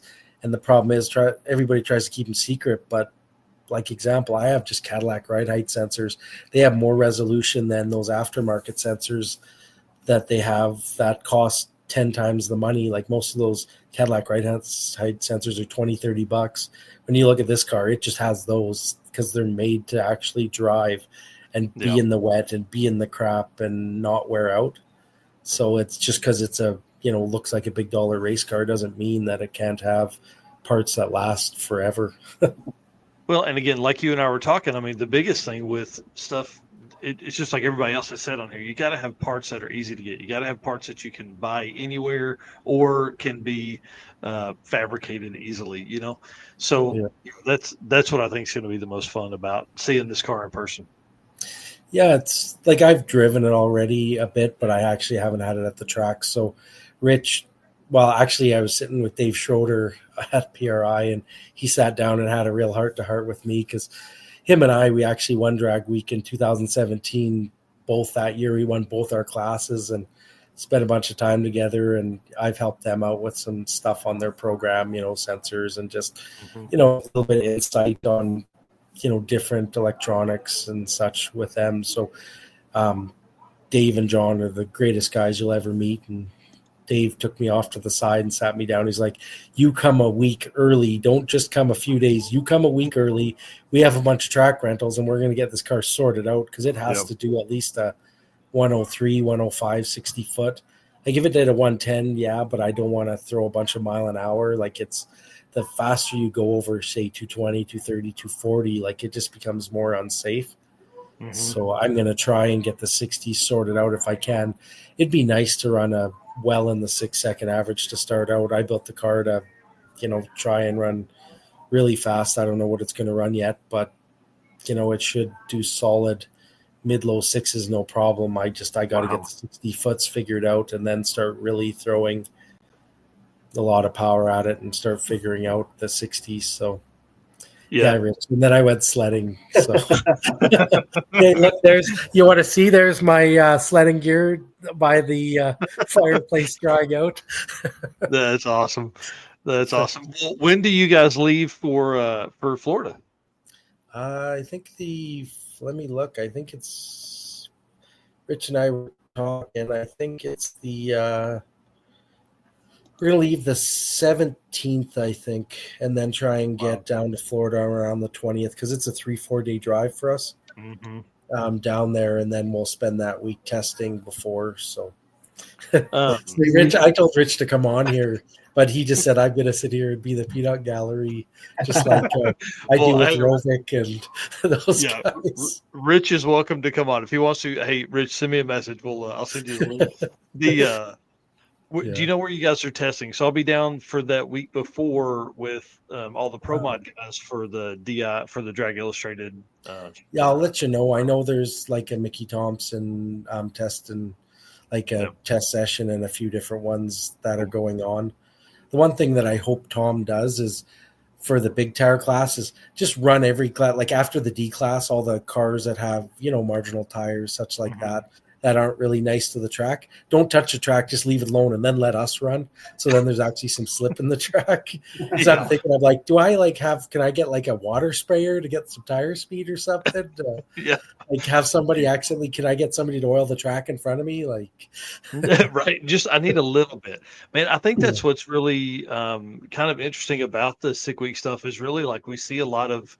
I've never seen somebody prep for like, before they run like that Snot Rocket. That's an amazing freaking car watching it, but they prep the track and make sure it's perfect for them, because on a little set of tires like that it has to be perfect, but it's like every time it goes up, like they really work on the track, which is good for him, but I hope they don't work on the track for me. That's the last thing that I want. I just want it because their unprepped track is better than any of our prep tracks ever are in Canada or kind of the northern stuff. It's just meant to be that way. So I was thinking I'm probably going to parallel 4-link, put no bite in my car and try and see if I can get some tire speed. I think that's going to be the fight. You look at Goldstone, he's able to get down the track, and it's impressive, watching him fight the track, because that car is really fast, but he's got it sort of figured out where that thing will get out. It can go a lot faster, I think, but he's been able to get down the track. So the problem is like Dave's car, it 60 so hard, that thing 0.9 60 foots. And that's, I think, the only drag and drive car that does that fast of a 60 foot is Dave Shorter's car. So like, I know, I don't know. I think they're low ones, mid ones, Devin and those guys. So the other thing is Devin bet me $100 that I won't show up. So I'm gonna. They're like, come on, are you hurry up, quit, you famous person. So yeah, it's at the sorry, my buddy's trying to be a jackass in the background. That's all right. They're all sitting here and they're laughing. They're like, oh, we're gonna bug you. So I don't know, I'm just a sucker for it. So yeah, well, that's okay. So what's the bet for between you and Devin? Yeah, so Devin bet me $100 that I wouldn't show up, and then he wants to run me off the trailer. So we'll see. I don't know if I really want to do that yet, because he's really good at it. he's got that car figured out, where I'm still test and tuning with this thing. Yeah. It's kind of a test and tune week. So I'll take his money to help pay for the gas money to drive down. And if we end up lining up, so be it. I'm always going to shit talk me whether I win or lose. So at the end of the day, when it comes to those guys, those radial cars, I'd like him to come up to the other drag and drives, or even run some of these for the marginal prep, where it's more of a big tire event. The reason I went big tires is because most of the tracks I race, it is big tires. So, oh, hey, look, here's Chris Oler. Hey, Chris, you want to say hi? He's a drag and driver. Him and his daughter, he's got the Beaumont. Yeah. So, and there's his daughter. Team Fam Jam right here, boys. That's awesome. That's awesome. So, yeah, we're just out here. He's my emotional support for sledding. He helps unstuck my ass when I do stupid stuff. That's awesome. Well, we're gonna let you get to it. Thank you so much for coming on, dude. Thank you for taking the time away from having fun like that. Yeah, no problem. I'll come on again and we'll go through more through the car. But we're gonna be at Sick Week. I'm just gonna figure out my little problem here, make sure it makes the power like it should on the dyno, and then start playing with bars and the suspension, and hopefully get it down the track and see what it's capable of. Start giving some guys a little bit of a nudge. I know Tom's been bugging me quite a bit too, so he says my car's AI, so we'll see. AI's getting pretty good, so maybe he won't believe his eyes if it actually shows up. Yeah, that'd be great, man. I can't wait to see it. I can't wait to hang out, dude. It's gonna be cool. I'm a big fan of yours, so it's gonna be a good time. Okay. See ya. Have a good one. Thanks, guys. See ya. Thanks. How fun. All right. So I'm going to sneak outside real quick. Let's bring on Bill Spangler because he's been so nice and waiting. We're going to call him Mr. 10-0 because he's one of 2 people to ever run a perfect 10-0 in an SME class, in the SME class at Drag Week. So you guys talk about that. I'll be right back. All right. Well, go ahead and introduce yourself. Tell us where you're from and what you drive. Bill Spangler from Vermilion, Ohio. I have a 1984 Fairmont named Fub. Right now has a big block Ford in it, and that's going to change. That's coming out, and we're going to put a Godzilla with a turbo. We're going to go after the big block power adder class. Oh, that should be fun. Yeah. We've had enough fun at 10-0s and 970s or so, but let's go a little faster. So what's the goal going to be with that combo? Well, the cage is only legal for 850, so be to run 850s for the street race big block power adder. There you go. And then see if we can get into some of the 860 stuff that Tom and Sick the Mag's putting together. Yep. So there's some more stuff coming, so thought it was the right time to make that move. Now you've already swapped, or you're getting ready to? Getting ready to. Brian Wolf is the godfather of Godzilla, and I have parts on order from him. I have a new block on the shelf here. I'm waiting for pistons, rods, heads. So it's all coming. It's just going to take a minute. When's the plan to debut that then? It's too early to say right now.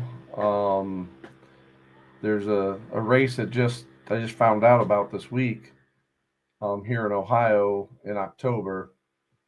So I'd like to try to make that. That's a 3-day deal. Gotcha. We'll see what else we can do, but that's right now, that's the goal, and hopefully sooner, but who knows? What events did you do in 2024? I didn't do any drag and drives in 24.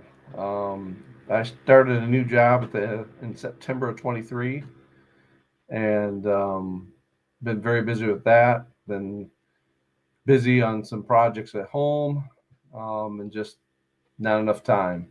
Oh, I can understand that for sure.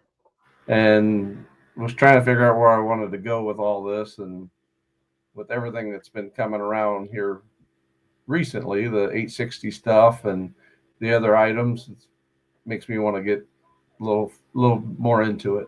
Yeah, for sure. Now we've had you on before, and you kind of went over how you got the nickname Bub. Do you wanna go over that again? Well, there's a couple different versions. The PG is Fairmont Under Beautification. That came from Joe Fritz, my co-pilot. And then the actual one is for the car because it's patina and needs some paint. It's fucking ugly bastard. But it's always funny. The announcers will read off the tech card. It's FUB. What's FUB stand for? And everybody starts questioning, and we're in the pits laughing. Oh yeah. People that know. Well, did you guys talk about the setup in the car? I talked about the current setup and the future setup. Okay, perfect. Yeah, because you sent me a little bit of that, but you've also been sending me some photos of some other stuff you've been working on too. So Yes. it sounds like there's some cool stuff going on around you. Oh yeah. Buddy of mine from Loveland, Ohio, down by Cincinnati, has a '79 Camaro he bought new, and he's played with it on and off over the years. It has set for, I don't know, 20 years, 15 years. I don't know what it's been a while. And he put a LS in it, 400 trans and 9-inch rear end, real nice combination. He brought it up to me, and I got to install turbos and plumb all that and wire it all. Yeah, that's exciting. Got it running. We were actually at his house yesterday in Loveland and going through tweaking a few things and getting him a little closer to getting to the dyno. Nice. Nice. So have you guys talked about 2025 plans yet? Well, my plan right now is I'm trying to put this Godzilla combination together, and I don't know when I'm going to have all the parts. Yeah. There is that new race I just found out about in October up here in Ohio, Mhm. 3-race deal, 3-track deal. That's my goal at this point. Yeah. With Talking about, things can come together Buckeye sooner and all skip, the parts can happen, we'll do it sooner. right? Buckeye skips or something like that. Yeah. How do you say it? Is it Coonley or Coonel or? Sure. Yeah, It's Old right. Thompson Dragway. Coonel, I think is how you say it. I'm not sure. It's a trucking company that bought the place. Gotcha. They've done a lot of improvements. I haven't been out there. It's about 2 hours from me. Nice. That'll be weird for you, right? Yeah. For a driving drive to be that close. Well, no. Midwest Drags in 21 when I did that. It started in Norwalk. It's 30 minutes from my house. So we just drove FUB there, towed the little trailer, and never used the big trailer. That's awesome. And then the next year it started in Edgewater, I think. We did trailer to that one. Did it start in Edgewater? Yeah. Yeah, it did. Next year I think it did. Yep. And I think that's where we met. Maybe. Yeah. Midwest It 22. actually is. Yeah. Feels like a lifetime ago, man. It does. It does. We fed you a breakfast sandwich that day. Yeah, that's right. Yeah. Yeah, Jeff. Jeff says Coonel is a cool track. I'm excited to see all the new stuff. You know, we posted up the map the other day. There's a ton of really neat things. So, what was your first event, and how long you been in this? My first event, I actually was signed up for Drag Week in 20 and Midwest Drags in 20, and we know where that went. Yep. So, and then Byron put on a race right after Drag Week, I think would have been, that went from Byron up to Eau Claire, Wisconsin, I think. Mm-hmm. So my son and I did that race. We ended up being number one qualifier at 10:02 or 3 average. And then That's the bracket awesome. race at the end of the week and screwed that up. Had a turbo car just smoked me on the big end. Carson, how do you say that? Coonel or Coonley? Tell us in the comments. And so that was the first one. Then the next year we went to Midwest Drags. That's the one started in Norwalk. and we won Street Machine Eliminator there. Then we went to Drag Week that year. Was #1 qualifier there for the week with a 10:02 or 3 average, and lost third round of the bracket race. That one still hurts. Then we ran long you. long you. That's a good way to describe that. Right. So, sorry to cut you there, but I just had a thought. Okay. So with SME stuff in the past and being so competitive in it, what class are you going to run the new setup? Is it going to be like street race big block or something? Yeah, street race big block power adder. That's awesome. Jay killed the small block portion of that class. Well, that class is that's what I was going to say. That class is so competitive that it really, for folks coming in, like that would be a hard class. But like Randy Bellahar is really he's a solid racer in street race big block power adder. But really, outside him, there's not just a ton of competition in that class. So I think that'll be a good one. Yeah, and I'm sure there'll be a whole lot more since I'm coming in. So they'll come after me. Yeah, right. They'll be like, "Oh, we're gonna race Bill. I'm in." Yeah, let's go beat up on him. Yeah, that's exactly right. Wow.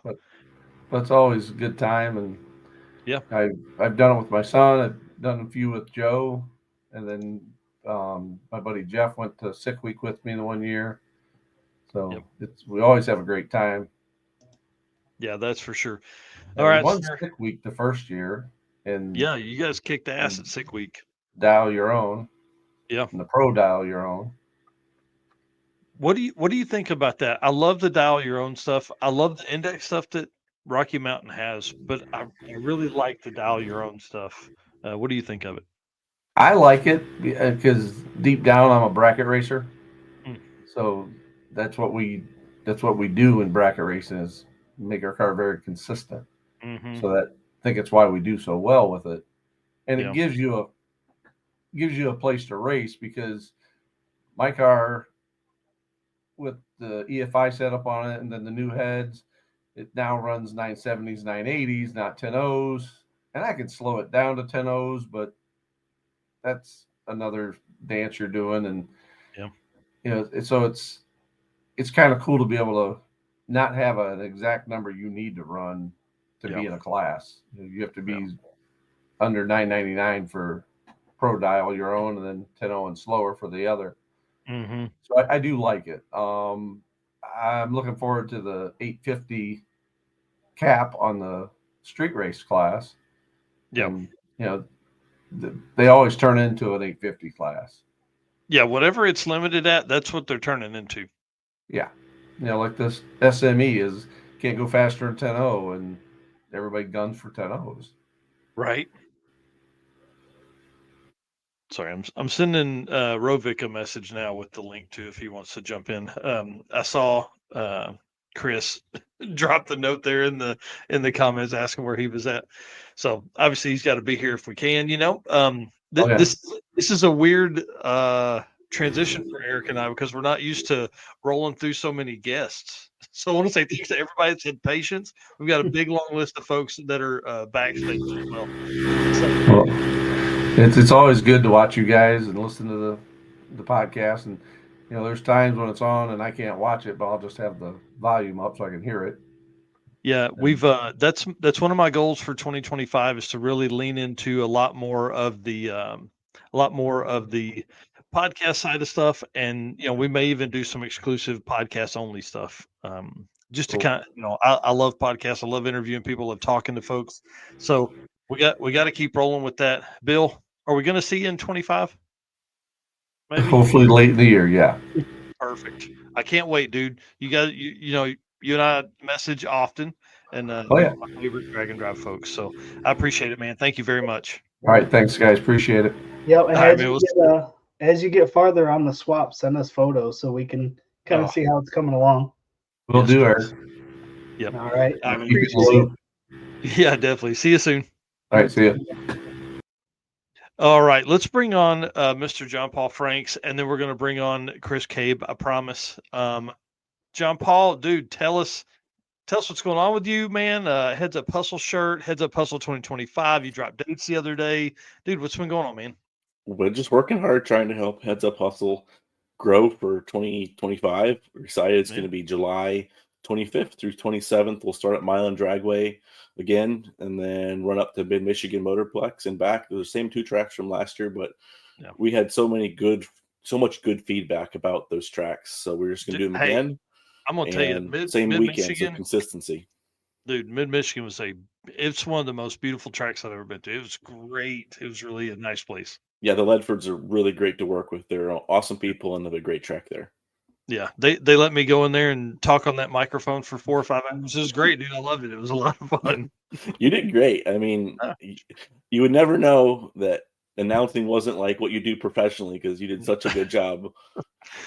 Well, I tried for sure. It was great, man. My notepad had so many scribbles on it throughout the weekend. It was I'm thinking about maybe dragging the wife along with me and maybe the kids, and they can take notes of people's ET, because man, that was the hardest part, was trying to because on this side, Eric and I know it, we live in Excel spreadsheets of people's submitted times, right?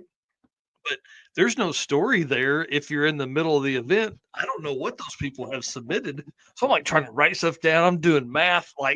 Where does this put him? Can he take over the lead in this class with that Pat? So it was. We just need to get Brian to make a new spreadsheet, the guy who does my stats, and hire someone to literally every run every car makes, even if they don't turn it in, log that. So we have we can know what's going on. Yeah. It's almost like you need somebody with you the whole time, Mike. Yeah, I know a guy. Yeah, I know a guy that could do that. Well, dude, so you come out, you just freaking come down and you just ran house on the guys at the circuit 2024. Are you coming back 2025? And what's the plan there? Yes. So 2024, the circuit was the first ever class win for a drag and drive for me, which is amazing. You put on a great event, and unfortunately, I guess fortunately and unfortunately, the motor we won that class with, we blew it up right before Heads Up Hustle. I was planning on having it at Heads Up Hustle, my car there. It's an 88 Fox body. For those who don't know, it's a natural gas rated small block car. But what happened was, I'm a novice carburetor tuner. I hadn't started tuning carburetors until 2021. So I'm learning. And we were driving on the street and we couldn't get it to lean up enough. And I put the smallest main jet that had in it. And I'm like, well, I'll change the high-speed air bleeds to something bigger for just the street driving. Then we'll switch them back for the racing. Well, we should have a 35,000, high-speed air bleed. Well, we put 65,000 high-speed air bleeds in for the drive. It helped the drive, and then we forgot to take them out. And because normally we don't change air bleeds at the track, I haven't done that very much. And we raced all of the circuit on 65,000 high-speed air bleeds. And the carburetor guys know that's really, really bad for your motor. It leans it out a lot. And I was wondering, where did I knew I had some horsepower. I was down power at the circuit. I'm like, where's this horsepower going? Where's that mile an hour? Well, that's where it was. So fortunately, the circuit had good air, and it wasn't crappy air that had, low, help make it lean even leaner. So at Streetcar Takeover Indianapolis in July, 2 weeks before Heads Up Hustle, I was running in the streetcar class there, and go to make a pass. It's 95 ambient, and the air is, thousands of foot DA, and go out, get about the 60 foot, and just see a flame in the cowl hood and big pop. We leaned it out so much. I had rejetted the car for the bad weather with the main jets, but with the high speed air bleeds being like that, basically leaned it out and blew head gasket on an NA car. Just no boost. We blew a head gasket because, well, I'm a new novice to carburetors, I guess. So learned my lesson. And then I didn't actually find out that's what happened until I put that carburetor on my new motor that we built for Drag Week, and we took it to the dyno, And the guy at the dyno was like, "What in the world is wrong with your high speed air bleeds? Why do you have these giant high speeds in there?" So anyway, long story short, learned my lesson. Always, if you make a change, put it down in your book and then put it back for when you're actually going to go race. So That's I don't know anything about I don't know anything about that stuff, but I can appreciate that you had to do that. And then you had a pretty last minute rush to get it to Hot Rod Drag Week this year as well. Oh, that was a lot of no sleep or low sleep nights. I think we got a couple hours a night for most of the nights leading up to drag week, and the night before we got, I think, 1 or 2 hours. Thomas let me sleep more, and well, I don't know if he didn't. I missed my alarm. I was too tired. Missed my alarm, and he went out and started working on it, and because he was just crashing on the couch at our house.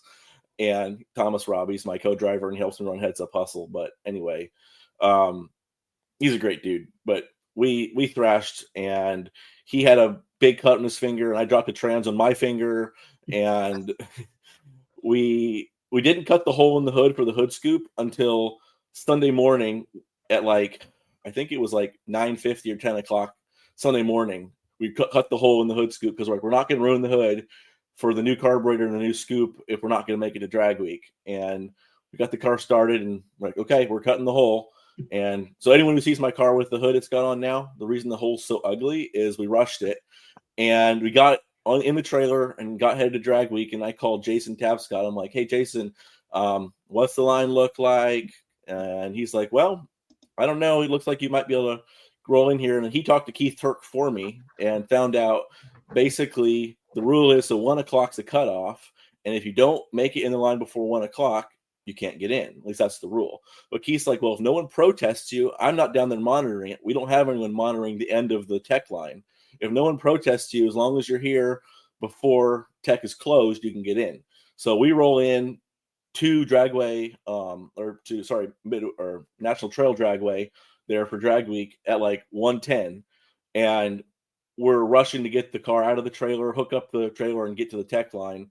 And I think we pulled the tech line at 1:20 or something. And I was sweating. I'm like, we better make it in here. And we got in, and then I felt better when 5 or 10 of the cars got in the tech line behind me. So yeah. Nice. But then, unfortunately, we didn't finish drag week, but we did run a personal best of an 871 at 157 miles an hour with the new small block NA motor. So yeah, and I don't have my sheets up, but that's one of the quickest NA small block passes in drag week history, right?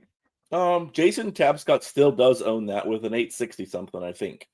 Well, Or 850 that's what something. I'm saying, though. Actually. It's we're close. one of the fastest. Yeah, I mean, dude, that, and especially being literally finish the car, literally pull in at 110, 120, and go out and get that on your day one pass. Pretty awesome, man. Well, thank you. Yeah, the 871 was the third ever pass with that combination. So wow, that's wild. We were like, we got to send it.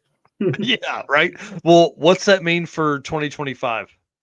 So the plan is to bring the car to the circuit. And that's the only thing I'm planning on doing. We just had our third child back in the fall, and racing, running my own business for what I do for work, as well as running Heads Up Hustle. It's a lot of work, and I need to prioritize the family. So those moments of coming home and having a 1.5-year-old, 2-year-old run to you and say, Daddy, and that's not going to be around forever. And that's what's mattered. That's the most important stuff, is being there for my family. So the circuit's the plan, and maybe last minute we'll jump into some other drag and drive later. We'll see. Well, the great thing about where you're at there too is there's several that have popped up. There's several that are coming this year, so that may make it easier to get over to one of those if you find time. But dude, everybody know. Well, I don't know if everybody knows, but listen, putting on a drag and drive is tough. It's real work. It's a lot of work. It's worse than racing, because you're there all day. You're the last one to leave, and you're the first one to get there in the mornings, and you don't get to see any of the route really. So. Yeah, right. we just put the next place in the GPS and try to get there as fast as we can. Yeah. Eric knows he was kind of our media guy for the Circuit 24, and I'd be like, man, go ahead and go, dude. We'll close this down, tear everything down, all that kind of stuff. Go ahead and go and get out and get some photos. And without him doing that, I missed. oh yeah, without him doing that, we wouldn't have had anything. So, well, dude, I can't wait. I think we've probably made this announcement before, but I'm coming back as the announcer for Heads Up Hustle 2025. So excited to have you, dude. Thank you for saying that, but I can't wait. I'm really excited about that one. I think it gives me an opportunity to, lean some more. Like we can look at who raced last year and kind of tell some extra stories and all that kind of stuff. So as we move into the 2025 season, you guys are going to be hearing a lot about the about Heads Up Hustle and all the stuff that comes along with it, because John Paul's awesome, and Dragon drives are cool, man. Well, thank you so much. If you're interested in a weekend Heads Up Dragon Drive, mark your calendars, February 22nd, 10 o'clock Eastern time. Registration goes live. And headsuphustle.com is where to find us, as well as Facebook and Instagram. Yep. You're awesome, dude. Thank you very much, man. We'll see you soon. I'm sure you and I are going to talk sometime in the next couple of days. Thanks, Mike. Thanks, Eric. Have a great night. Yep. All right, see you, buddy. Awesome, man. I really like that dude a whole bunch. All right, let's bring on Mr. Chris Cave, Mr. Race Car Revolution. Man, sorry it's taken us a minute to get here. I appreciate your patience. This is I thought we would probably roll through people faster, but dude, everybody's got good stories, man. Exactly. These people are the legends of this stuff. I mean, these are the people. What's sad is I'm sitting here watching this. I'm like, oh, I remember when I was on Drag Week 21 and Carl Stansel was in the tech line, in the wait line, the not registered list, building his car, putting it to that Blazer together. I was like, so oh, cool. I'm like, oh, I know that guy, and putting faces to names. I'm like, oh, so no, it's cool. I'm glad to be a part of this. Thanks for having me on. Absolutely. I was doing it, man. I'm probably the slowest guy on here that's won something. I don't know. Well, and it wasn't DYO. What do they call it at OGG? It's Street Eliminator in One Guy's Garage. Yep. Yeah, I love that event. Eric went to a day, I think, in 2023. One of our plans. I mean, to be honest, that's really the goal event for Eric's Mustang. We would love to debut that drag and drive Mustang at One Guy's Garage. Let's really hope they bring it back. That event is the first one I ever went to as a photographer.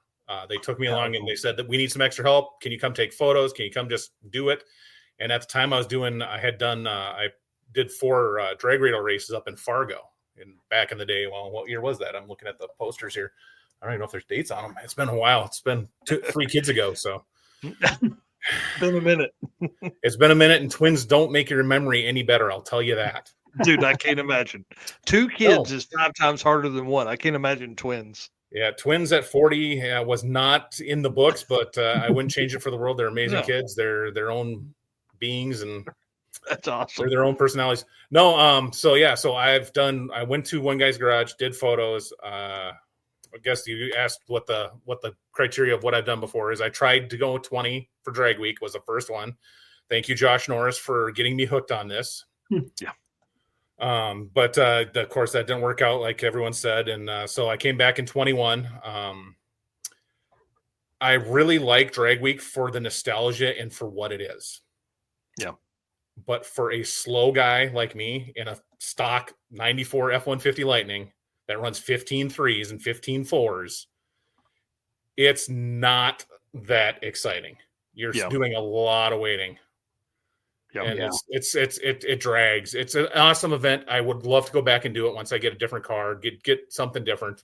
But the classes, unless you're an all-out guy that's going all out, it's not that fun. The local events is where it's at. I hate to say it, Six Summer and the One Guy's Garage, where they have the dial your own classes and the stuff where you can get in where you fit in type stuff. Well, and I think that's what's a lot of fun about the DYO setup is that you're literally, I always say 1230 bracket cars can get in somewhere. Without a DYO setup, you really don't have, I mean, that guy's got to either turn it way up or turn it way down to make it work. Yep. And I met some amazing people this last time on One Guy's Garage. Joe Hanjay, the F Cancer Nova guy, awesome dude. Yeah. And then I met a couple other people that I met from back there, and it was just cool. Us hanging out with people, learning new things. And I will admit, Joe should have won. Joe should have wiped the floor with us. But when you have a motor mount that's being held on by a 2x4 and some zip ties. Car's not very consistent. So Yeah, that makes it a little tougher. But That no. makes it a little tougher for sure. Yeah, the smaller group of people with one guy's garage makes it nice to be able to get to know everybody a lot easier than some of the bigger events for sure. It also makes it family. As much as I did like the second one they ever did, and then I did this last one, and I fell right back in. It was like I never left. Some of the same people were there, but there was a lot of new people, and got to meet some new people and some really cool trucks and some. As much as I'm a Ford guy through and through, Turbo LS stuff is Turbo LS stuff. Oh yeah, it's everywhere and it makes power. Yep. If it works, it's great. I think what we're seeing is like Turbo LS stuff is it's letting people enjoy their cars while they're building their dream motors. Yeah. No, that's cool. No, I get it. I've got the anti-LS coalition sticker on my daily driver, so it's a Crown Vic. So yeah, there you go. I knew I liked you. So in other words, you're not a fan of my twin turbo LS Fox body. I can think of better options in my opinion, but you do what you got to do, and I get it. Believe me, I look at how cheap it is to do those swaps, and how if you really want to do it, I'll caveat the fact that please, if you're going to do it, put an engine diaper on it or some kind of containment system on it, please. Oh yeah. I'm telling you, once the Ford stuff becomes more available in junkyards and the prices come down, they'll be a lot more common too. Oh yeah. Yeah. I wouldn't be against it. Obviously, I love my LS, but if that stuff was available, I'd be interested in playing around with one just to see, because you see how much power they make stock. It's crazy, and how far you can take them. Yep. No, so my truck I've owned since '99. It's the first vehicle I ever took a loan out on, and it'll probably never ever leave the family. The kids have nicknamed it the stinky truck. So because it doesn't have catalytic converters on it. I didn't say that. But. What? No, I didn't hear anything. Yeah, no. That picture of Sam's is cool because that's not there. It won't be there much. It won't be there. So the story behind that is I went to Drag Week 21. They were closed that day only. They're open all of the days on either side. We missed them coming in because we had some issues, and they were closed that day because of staffing issues, so we couldn't go. And my buddies were like, "Oh, we got to go get to Sam's and go get some ice cream and blah blah blah." I'm like, "Oh," and then I've been there like 3 times, and every time it was closed. And then this time I finally got there, and it was like really closed, like abandoned. So I'm like, "Well, before it's gone, I need to get a picture of it." They auctioned off the car. The car is now down and gone. So anybody that's glad I got the picture then. Yeah, anybody that's not from around here, that is actually owned by a former Philadelphia Eagles football player that's local to Byron. So he bought it. I'm not sure what they're doing with it, but I know the car is down. It was auctioned away, and it got actually the building and that was damaged during one of the storms here. So I'm pretty sure the whole building is going to get taken down. I'm sure, yeah. Wow. So Mark, what a cool story. Can you go back to that other picture, the one with the floor mat? So this is the absolute hilarious thing. If you notice where that floor mat is, that's wedged underneath my gas pedal. Yeah. Because when we got to Tri-State that morning, and if anyone's ever been to Tri-State, it is at the maximum downhill allowance, I'm pretty sure, of allowable track downhill. And that track is fast. And I could not slow that truck down. Tailgate up, mirrors out. I was about ready to throw the tonneau cover on it. And I happened to think the very first time I went to the track at Brainerd, I couldn't understand why the truck ran so slow. And my buddy walked over to me and goes, "Hey, dummy, your floor mat's stuck underneath your gas pedal." As soon as I took it off, it went and ran the number it was supposed to run. I'm like sitting there trying to figure out how to slow this thing down. And that's how I actually ran my number the very last pass, was with the floor mat wedged underneath the gas pedal. That's awesome. So that's awesome. Well, One Guy's Garage is really one of the first events I've seen do this. And you start like you unload at Tri-State, excuse me. Yep. And then, but you don't race at Tri-State day one. You drive somewhere else. Correct. You go Tri-State, and then we went to Great Lakes over in Wisconsin there. Mm-hmm. Raced Friday night at Great Lakes. Spent the night in Great Lakes. By the way, shout out to the Kurzak family and the Brat Stop. If you're ever at Great Lakes, go stop at the Broad Stop. It's the place to go. Yeah, he just commented as you said that. Yep, there he is. So we spend the night there, and then we get up that morning, and then we drove to Byron, and then we raced Byron during the day, and then we drove halfway back to Tri-State. Oh yeah, Jeff knows. Yeah. Jeff knows the spots. But no, it's super awesome group. And then you get to family. They have a big, huge taco bar that night at the parking lot, have a big parking lot party. There may or not have been a few unintended accelerations with smoke coming off tires. So no, it was good. It's a good time. You hang out, you talk, and then the next morning you get up early and you drive. I think it was like an hour and 15 minutes to Tri-State, and you ran it out there, and you're done by 1-2 o'clock in the afternoon. I think awards were like at 2 or 3. So also, here's one thing I want to tell everyone. If you're afraid of doing this, don't. Just go do it. Go take what you got. Go run it. Yeah. I drive to and from in the truck. I do not trailer it. It does not get trailered. I drive it. Anywhere between, I think drag week was 3,300 miles by then was all said and done. And Six Summer was, I think was 2,800. So, and this one was 1,100 for the weekend. I mean, just go out and do it. Just make sure your stuff's right, but you can do it. Right. And I tell you, it's really doing an event in a slow car is better than not doing an event at all. So funniest story ever on Drag Week 21 is, and as you guys mentioned, Randy Bellahar.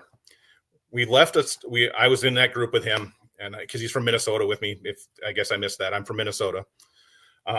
He's way from Minnesota. He's like South Canada, but we were cruising out of a checkpoint, and literally his car shut off. And we're like, what in the heck? And he's like, I don't know. We started doing the side of the road thing. Here to find out he broke a cam, snapped it in half. Oh, geez. Wow. So we're sitting there, and so the one thing I didn't get to on my checklist of things I wanted to get done before I left for Drag Week was to get the air conditioning working. It was like 92 degrees out that day.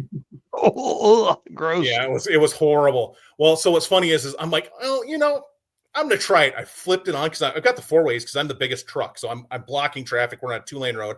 I'm half out trying to slow everyone down so that they don't plow into everyone.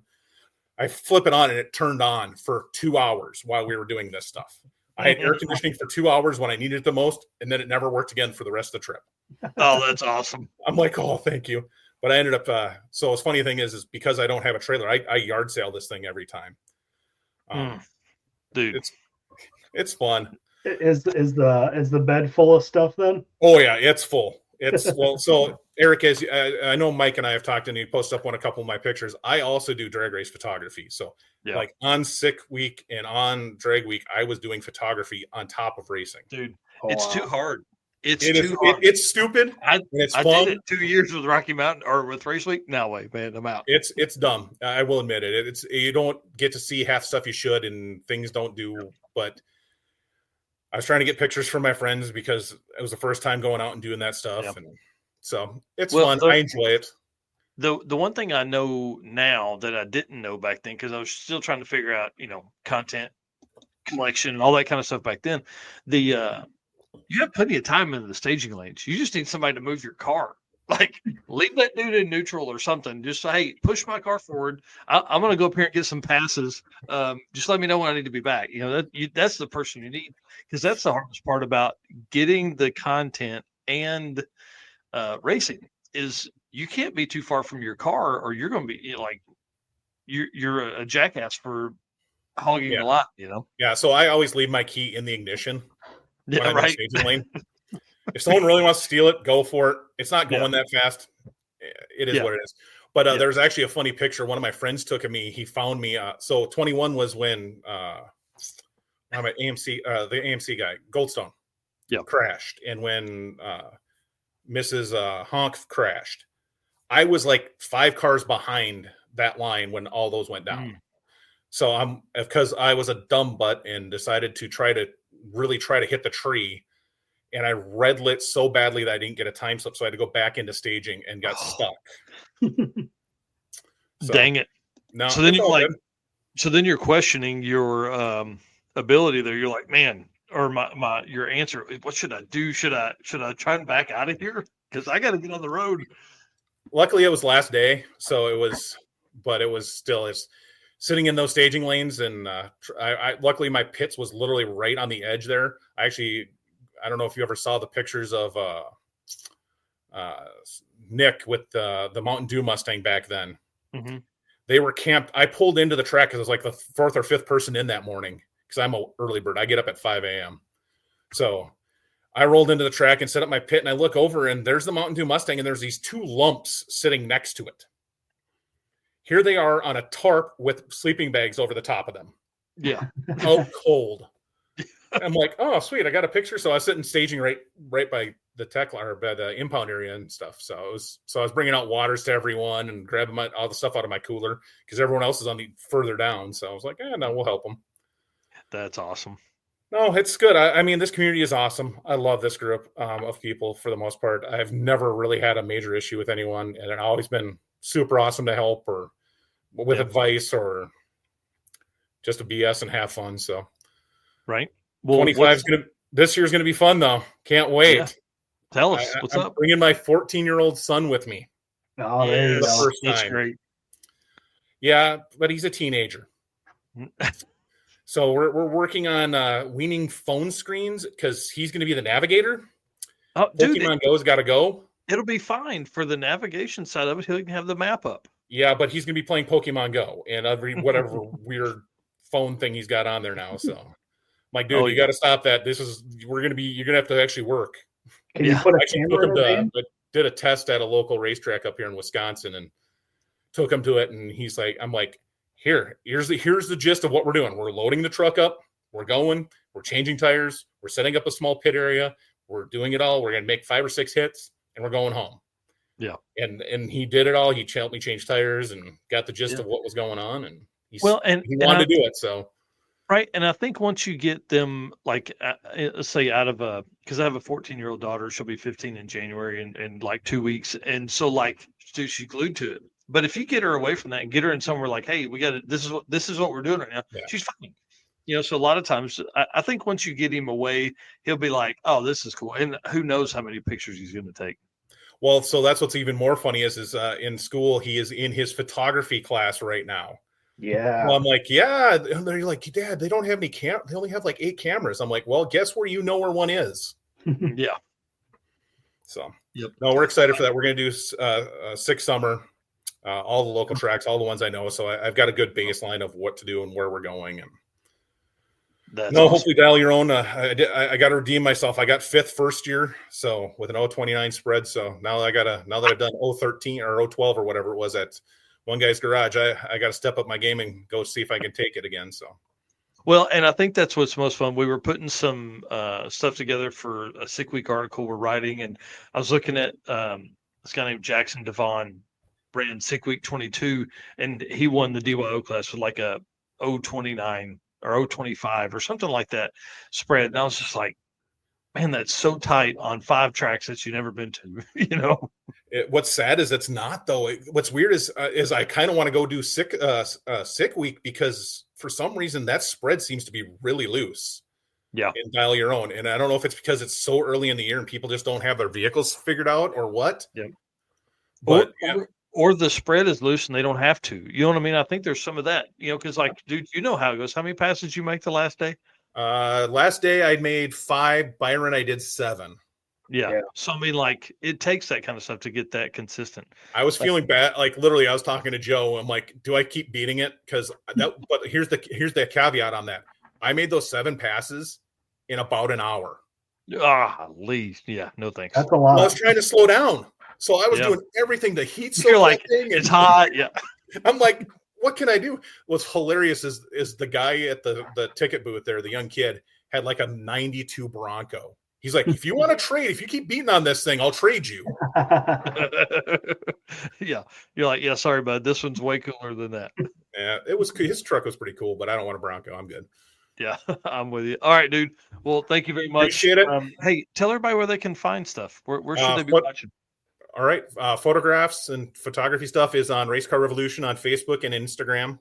And then I also have a personal page for my fun stuff, and I have a Pinto build that I've been doing for what seems like I think it's now 18 years. Yeah. And we're looking at doing something else, me and the oldest son and the twins. So I have all three boys. So I have fun. 13-year-old boy that's going to be 14 by when we got on 6 summer, and then I have twin 7-year-olds that'll be 8 here in the spring. And they're really wanting to go with, and we're all scouts, or they're all scouts. So it's all about camping. I'm like, well, if we're going to do it, we're going to camp then. And we're going to just go have fun and make a camping week out of it.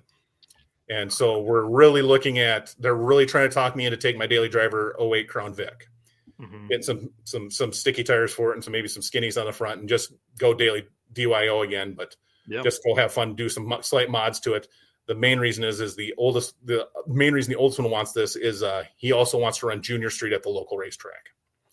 So we're getting there. So the personal website or Instagram site is Barbecue and Burnouts, because if there's a good barbecue place around, I want to see it and feel it and taste it. So I'm all about that stuff. I'm always cooking. I liked you. And yeah, you and I have actually had a ton of conversations when my brother had the 2-3. You and I were back and forth a lot about all the stuff there. There's not many of us out there, and as much as I love the Pinto, and it's such an odd combination and an odd car, and it's just weird. I will say this: after doing drag and drives in a truck with cruise control and air conditioning, and being able to just cool off and get out of the elements is so amazing. Yeah. That I'll keep this car for a while, and I'll get it running and do what it's going to do. But I have a strange feeling it'll be going away sooner or later. Yeah. It's got a built 2.3 in it with a aluminum head and cam and big whole set turbo on it and a C4 with a brake. I mean, it should go low 11s pretty easily. Yeah, those cars are really a ton of fun, and that's really what started like your and I conversations about was when he was building that MG and what to do and all that stuff. I can't believe what he did to it now, though. It befuddles me. Hey, he's got automotive ADHD. That new car, wait till you see it, dude. It's going to be. I'm sure it looks pretty cool from the few things he sent me. So. It's going to be really, really cool. But appreciate you too. Have fun. Yeah, have a good New Year. Yeah, you Thanks too. for having me on. Hit me up for 6 Summer One Guy's Garage. I'll tell you some barbecue spots around here. So where are you out of, Eric? I was trying to figure that out. Northern Illinois, so I'm about 30 minutes from Byron. Oh, okay, cool. Yeah, I found one out right outside of Earlville now that I've bookmarked. There's a place in the middle of nowhere that gets really killer reviews, so I'm gonna go try that one out with the son. So yeah, there's a couple around here. Cool. I'm in. All right, man. Thank you all, Chris. Thanks, buddy. See you. Have a good one. Dude, I'm having too much fun with this. Let's bring on Mr. Sheldon Root, the third quickest Mr. Drag and Drive 8th Mile of 2024, the baddest man in this group here in the back that I'm looking at right now. Dude, super cool story. What's going on, man? What are you up to? Just working on the car. Got a lot to do. It's only 3 weeks away, and stress level is starting to go up a little bit. yeah, no that's for sure. No front end on the car, so got a little bit to do. Well, let's talk about 24 for a second, because you kicked ass. You took names. Sick Week 2024. You went down on a 235 tire. Are you going back on 235s this year? Maybe later in the year. If I can maybe make it a Devon's race at the end of the year on the 235s. But I'm actually going to do quarter mile and trial. It's either going to be modified or pro street. Oh man, okay. So I was looking at some stuff, like I said in the article earlier. What's the difference in modified and pro street? There's no minimum weight in modified. In modified, you're allowed to have Lexan and fiberglass doors, fenders. Basically, pro street is like all steel, all glass. Has to be a 4-link, stock style front suspension, and 3,000 pounds minimum weight. Oh wow. Okay. What's your car weigh? It's probably that heavy though. It's around 33 to 3350, depending upon how many batteries and how it's set up. Yeah. I'll pull a picture up for folks that Obviously you're like one of the most famous people we've had on tonight. So, if they don't know who you are, they're under a rock. But tell us what the car is and the setup and stuff like that. It's a 1962 Pontiac Acadian. Well, actually, an Acadian, black. It's like a Chevy Nova, but it's a Canadian version. It has different trim, taillights. The grill's different. It's a 540 big block Chevy, twin 94s. I switched between the Power Glide and the 400. Yeah, it's still got Gen 1 precisions on it, but they've been working great. And we'll probably upgrade this year. But it's like a 25.2 chassis. Everything is built by myself. Basically dragged the car out of the bush for $300 about 30 years ago and built it. So wow. So let's talk about how you make this car work on, because one thing that is about Sick Week is the only way to race 8th mile is on a 235 tire in the Rowdy Radio class, that they kind of carried the same rules over from Rocky Mountain. So you're number 3 on the list here on a 235 tire.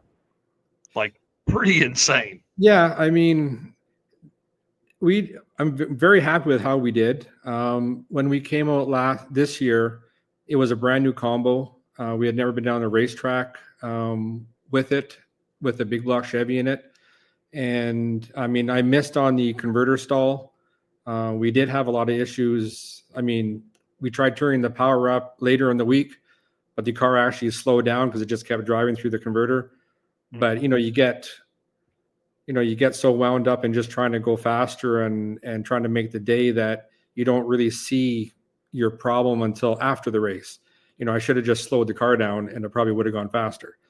But yeah, so we've had time to work on the combo this summer. We tried different stator and it's definitely gone faster.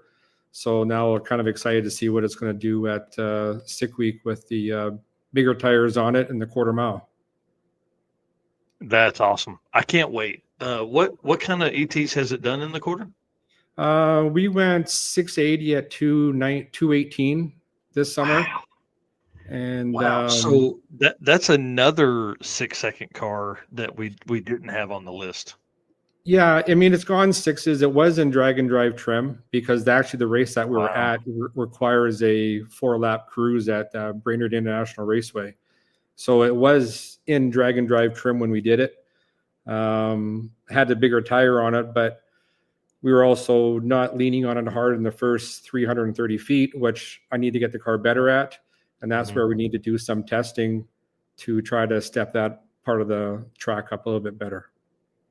So you probably said where you're from, but I don't remember. You're Canadian, right? Yes, from a small town, Lockport. It's in Manitoba, basically just right above North Dakota. So that's a bit of a trip, and you're not testing right now. No, it's there's snow on the ground. So how early are you headed to Florida, and are you going to get some testing in before the event? We're trying to get there the week before the event and do some testing in Florida the week before. It's just, it's a couple days to get there. Yeah. So like, is it a Canadian convoy that comes down here? Like, like everybody kind all of the meets crazy up people. Yes, we all leave at around the same time. Honestly, it's hard to find good tracks where we are. You got to drive a fair ways. I mean, we do have a local track. It's definitely not set up for radials. So if you want radial racing, it's a drive. Mm-hmm. So that's why we kind of go to these events. They're fun. It's a nice break in the middle of wintertime. Yeah. And it's a challenge. Well, and that's part of the there's like a paragraph in there about that in this article I'm writing. Is about why Sick Week works so well is because there's 2/3 of North America, they're not racing. No. And so everybody takes a chance to run down and make some quick passes at great tracks and all that kind of stuff. Yeah. And it's a great event. No complaints about it at all. Rich Guido here says, hopefully we'll be there testing with you. We're almost 2 days from you. That's crazy. Canada is huge. People don't understand. Yeah. So That's nuts. yeah, Well, we're also going to try to do Six Summer nice. as well, and try to do Devon's race in November, and a few other local ones around here. There's actually a radial class over by Byron. I forget the racetrack off the top of my head, but they have I think it's Wisconsin drag radial, like a radial events. So it'd be nice to get some testing in on radial tires. That's kind of close to home. It's only about a 12-hour drive. So wow. I'm hearing 3 events. Eric, you know what that means? That could be real good points accumulation for the Dragon Drive World Championship points series. Oh, And in those kind of time ranges, I mean, if you do well, that you'd be in the top few, that's for sure. Well, that's always the plan. I mean, one of these times I'm going to break. I mean, I've done 3 Dragon Drives and I finished all 3, but eventually my luck's going to run out. Hopefully, later, not sooner. But I mean, just try to plan for plan as much as you can and cross your fingers and hope you finish and do well. Yeah, man, that's crazy. How many passes do you think you've made in that car? A lot. I mean, I've had this car a while. I've been racing it since 2009. I did take about 5 years off, but I do have lots of runs in the car. Mm-hmm. So, it's very comfortable to race and very comfortable to drive for me because I'm so used to it. Yeah.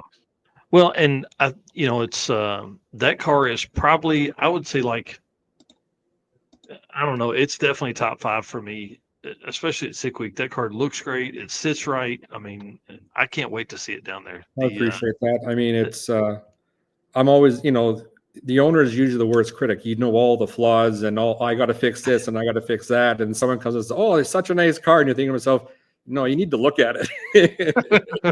You're like, "No, let me show you this. Let me show you this." There's always lots to do. There's always things you want to fix, and that's just part of owning a car, especially when it's gone through a few transformations. It was a big block, then it went to an LS, and now it's a big block again. And so, I mean, you're constantly changing it, and sometimes you don't do it exactly the way you want it. But like a friend said to me one time, fix it right the first time because you'll never have time later to fix it. And that is so true.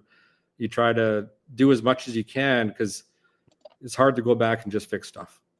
Well, a lot of times, especially with a car at your level, it would be difficult to, it's not just an engine swap to go from a LS turbo setup to a big block turbo setup. Like that's not a weekend deal. No, it was a big swap. Yeah. So, what engine control do you use for it? Holley EFI. Sweet.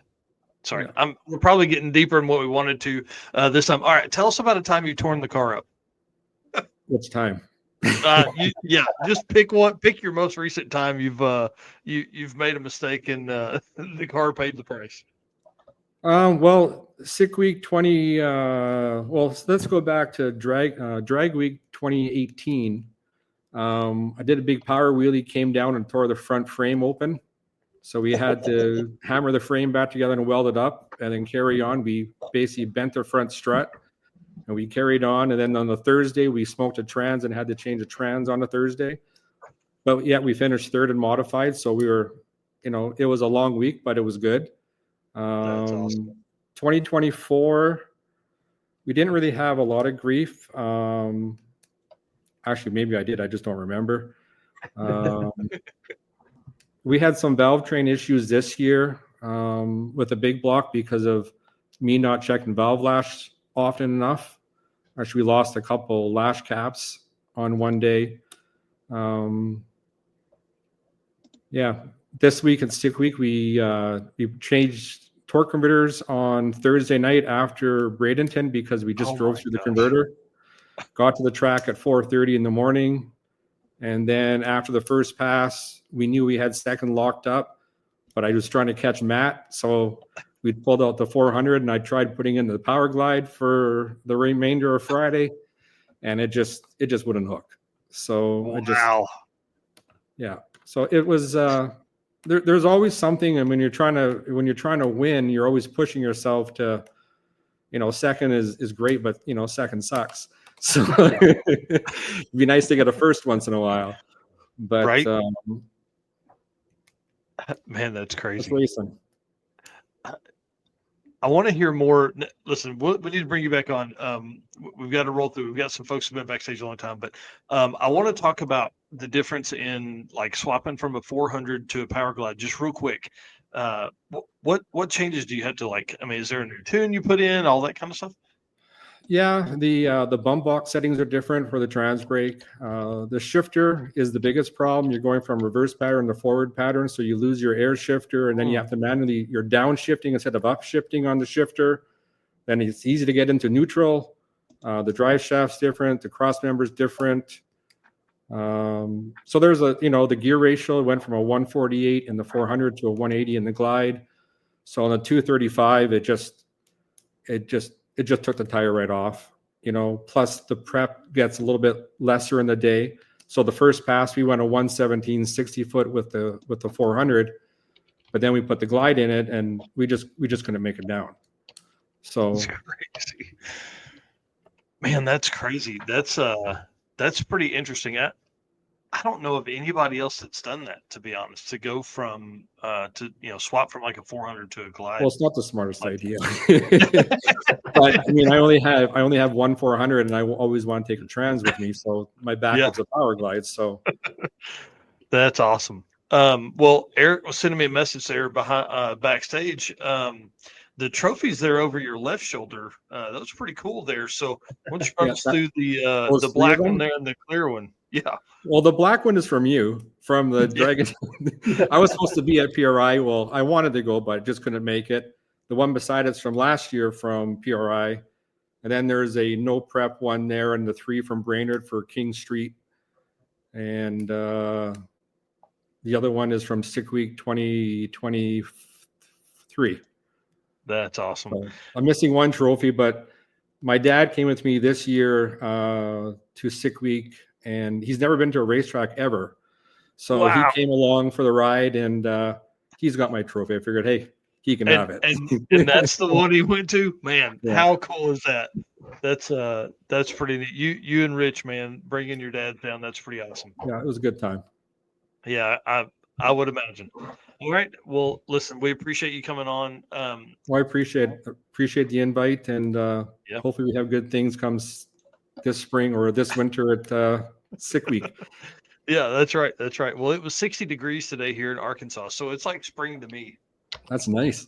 Yeah, it was great. You guys would have been in shorts and a t-shirt, I'm sure. Yeah, I really appreciate you having me. Yeah. Hey, thank you very much, man. And again, I want to have you on. I want to talk about some in-depth stuff, but super cool. We'll do that at a later time. No problem. Have a good night. All right, Sheldon, thanks. Okay, bye. Man, dude, we're rolling through, folks. Man, listen, this is we're kind of getting a rhythm here. I want to bring on Jesse Fox because I want to talk to him about 3G video and all the fun stuff he's got going on with Benny. But dude, once you break the seal, like it's well, listen, I just made a list of the guests so far, and this will be our 10th guest of the show so far. That's awesome. That's awesome. So let's bring Jesse on, and then I'm gonna sneak out for everybody that doesn't know. Oh, sorry. Yep. Jesse Fox runs 3G video. He's a professional photographer, professional videographer, all the fun stuff. His microphone is muted. I can't unmute it. I figured I'd say that before we jump on. But dude, you ran a live stream today. You did a live stream last week where you're tearing down an engine. Man, walk us through. Listen, I just want to tell a backstory real quick. A couple of years ago, I met Jesse in person. I'd followed him for a while before that, but he was nice enough to let me cruise along in Benny the Volvo with him. And listen, dude, it was one of the greatest. I mean, that was one of the greatest trips ever. I'm a shitbox connoisseur. Hey, and at that time, Benny is beautiful and magnificent. I don't know what you're talking about. At that time, we were literally adding oil every gas stop.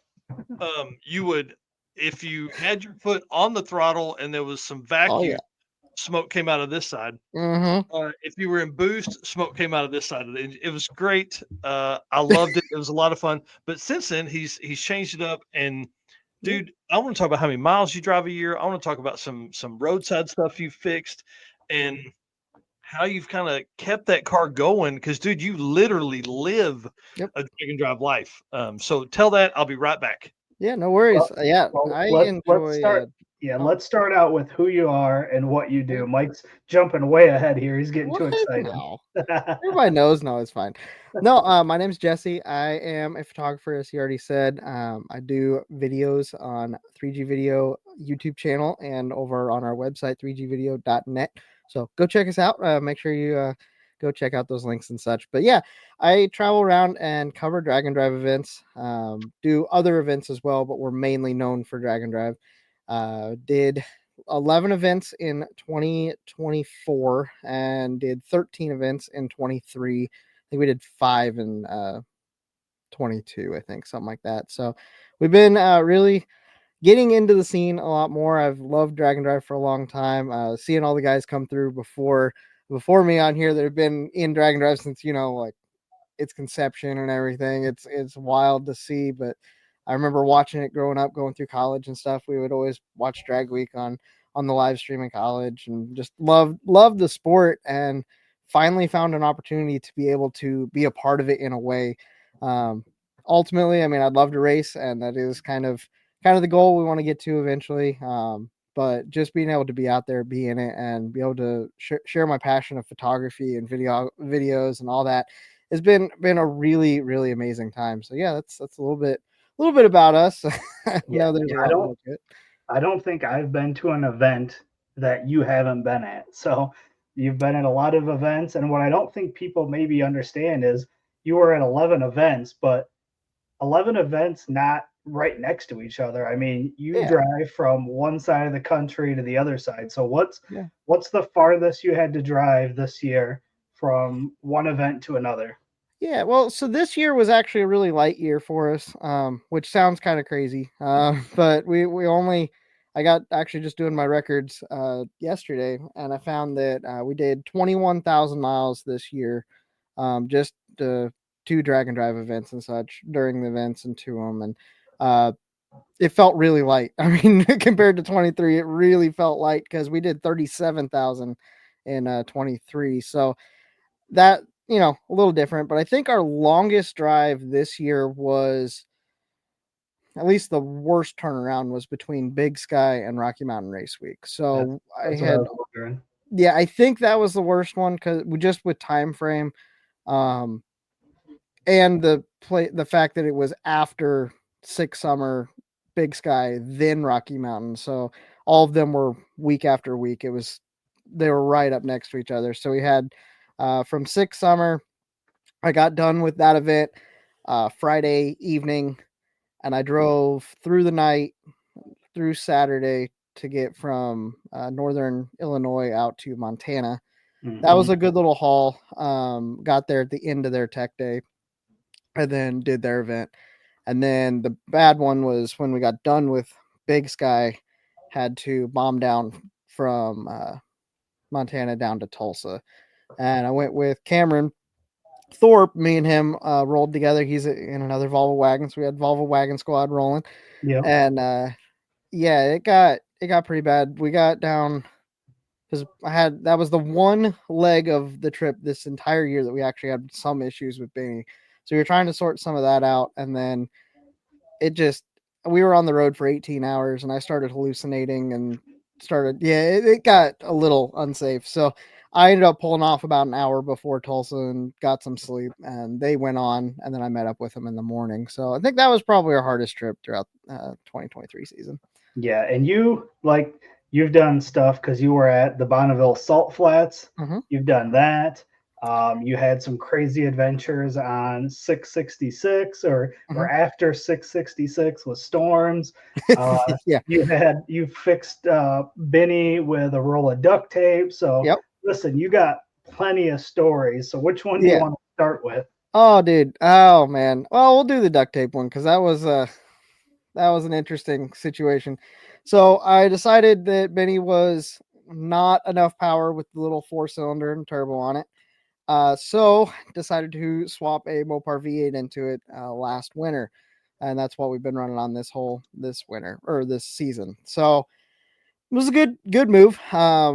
Got a 5-speed transmission behind it, got it all put in, and I knew the drive shaft angle was a little wonky. It has a 2-piece drive shaft, and it's got a carrier bearing that holds the front drive shaft so that it doesn't flop around. Well, in our haste to get it ready for sick summer and going on, an 8,000-mile road trip because reasons, it wasn't exactly right. So I used the old carrier bearing. I didn't get a new donut that holds the carrier bearing, and it gave out on our way to sick summer. I was with John. He was following me. We stopped and pulled over, called AAA to get a record to get us up to the track, and we were just going to figure it out from there because we weren't too far from Byron up there. So that was the plan. We spent all night. We ended up on the side of the road for over 12 hours. AAA never showed up. And we're sitting there. I was trying to think of things, and I was sitting in the back of the car. It was like the next morning. And I had this roll of duct tape where it was like Gorilla Tape that was sitting there. And I had opened it up to get some tools out or look for something. And I was sitting and I looked and I was like, that just looks like the right size. Like the inside of this roll of duct tape just looks like the outside of that carrier bearing. What are the odds that this would fit? Like what?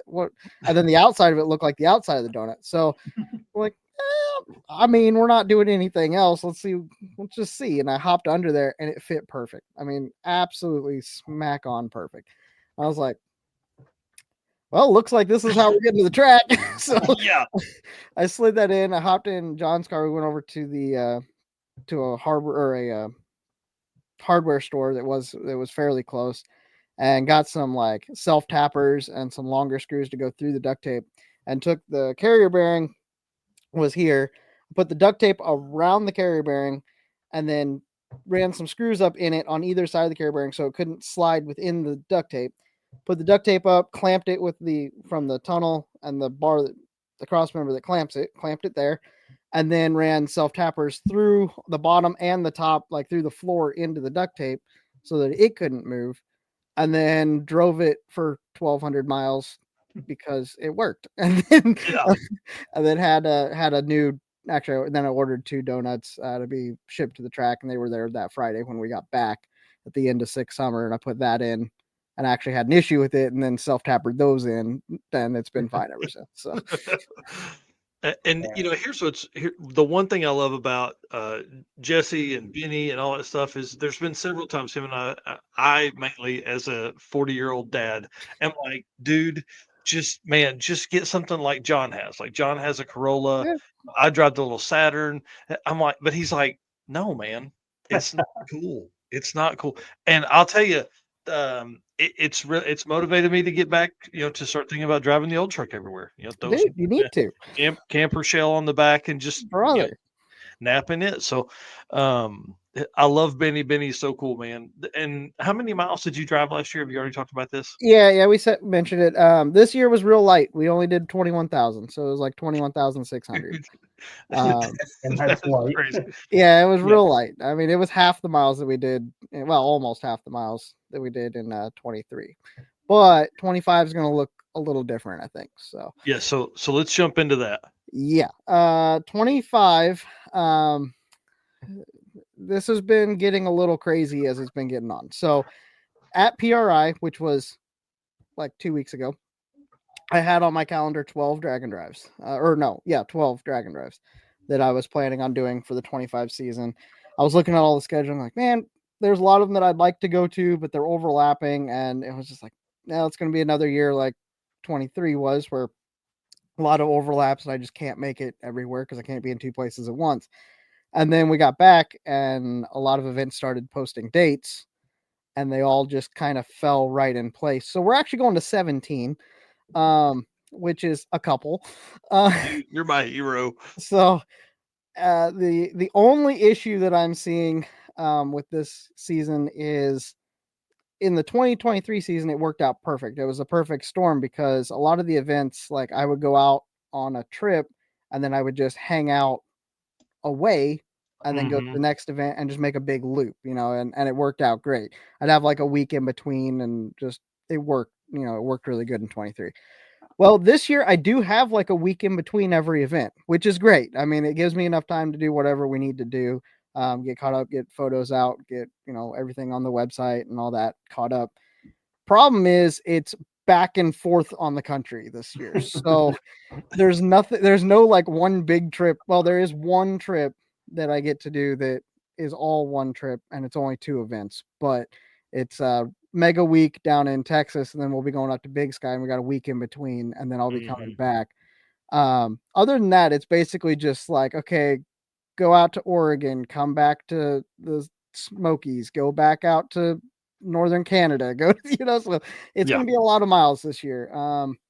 I haven't got the estimate totaled, but I know it's going to be over 50, probably close to 60,000 this year. That's crazy. I love it. There's one trip in there that you're really pushing me to ride with you, and I just You don't need know if to. I can.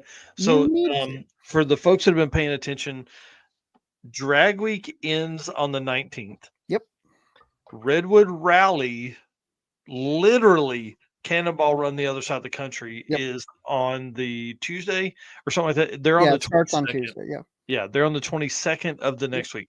So that's 3 days to make it from Maryland International Raceway all the way to Oregon, to Medford, Oregon for Redwood Rally. So No big deal. It's fine. stories there. Yeah, no, I Okay. mean that's fine. It's 15 hour. It's 3 15-hour days of driving is what it kind of equals out to. Yeah, and gotta be 15-hour days. Like, you've got to make that trip. You got to be able to get in there. Well, and that's just 15 hours of driving. That's not including stops. So yeah.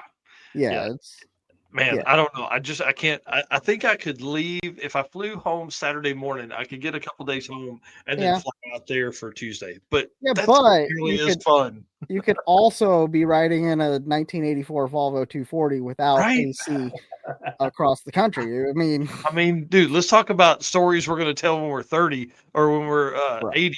That's not going to be flying home after Drag Week and flying to California is not going to be a story I tell. No, but Yeah. you tell them, yo, I followed this idiot in a Volvo and we just bombed across the country. That's a good one, I mean, yeah, that's a pretty good one. Yeah, I don't know, man. That's pretty exciting.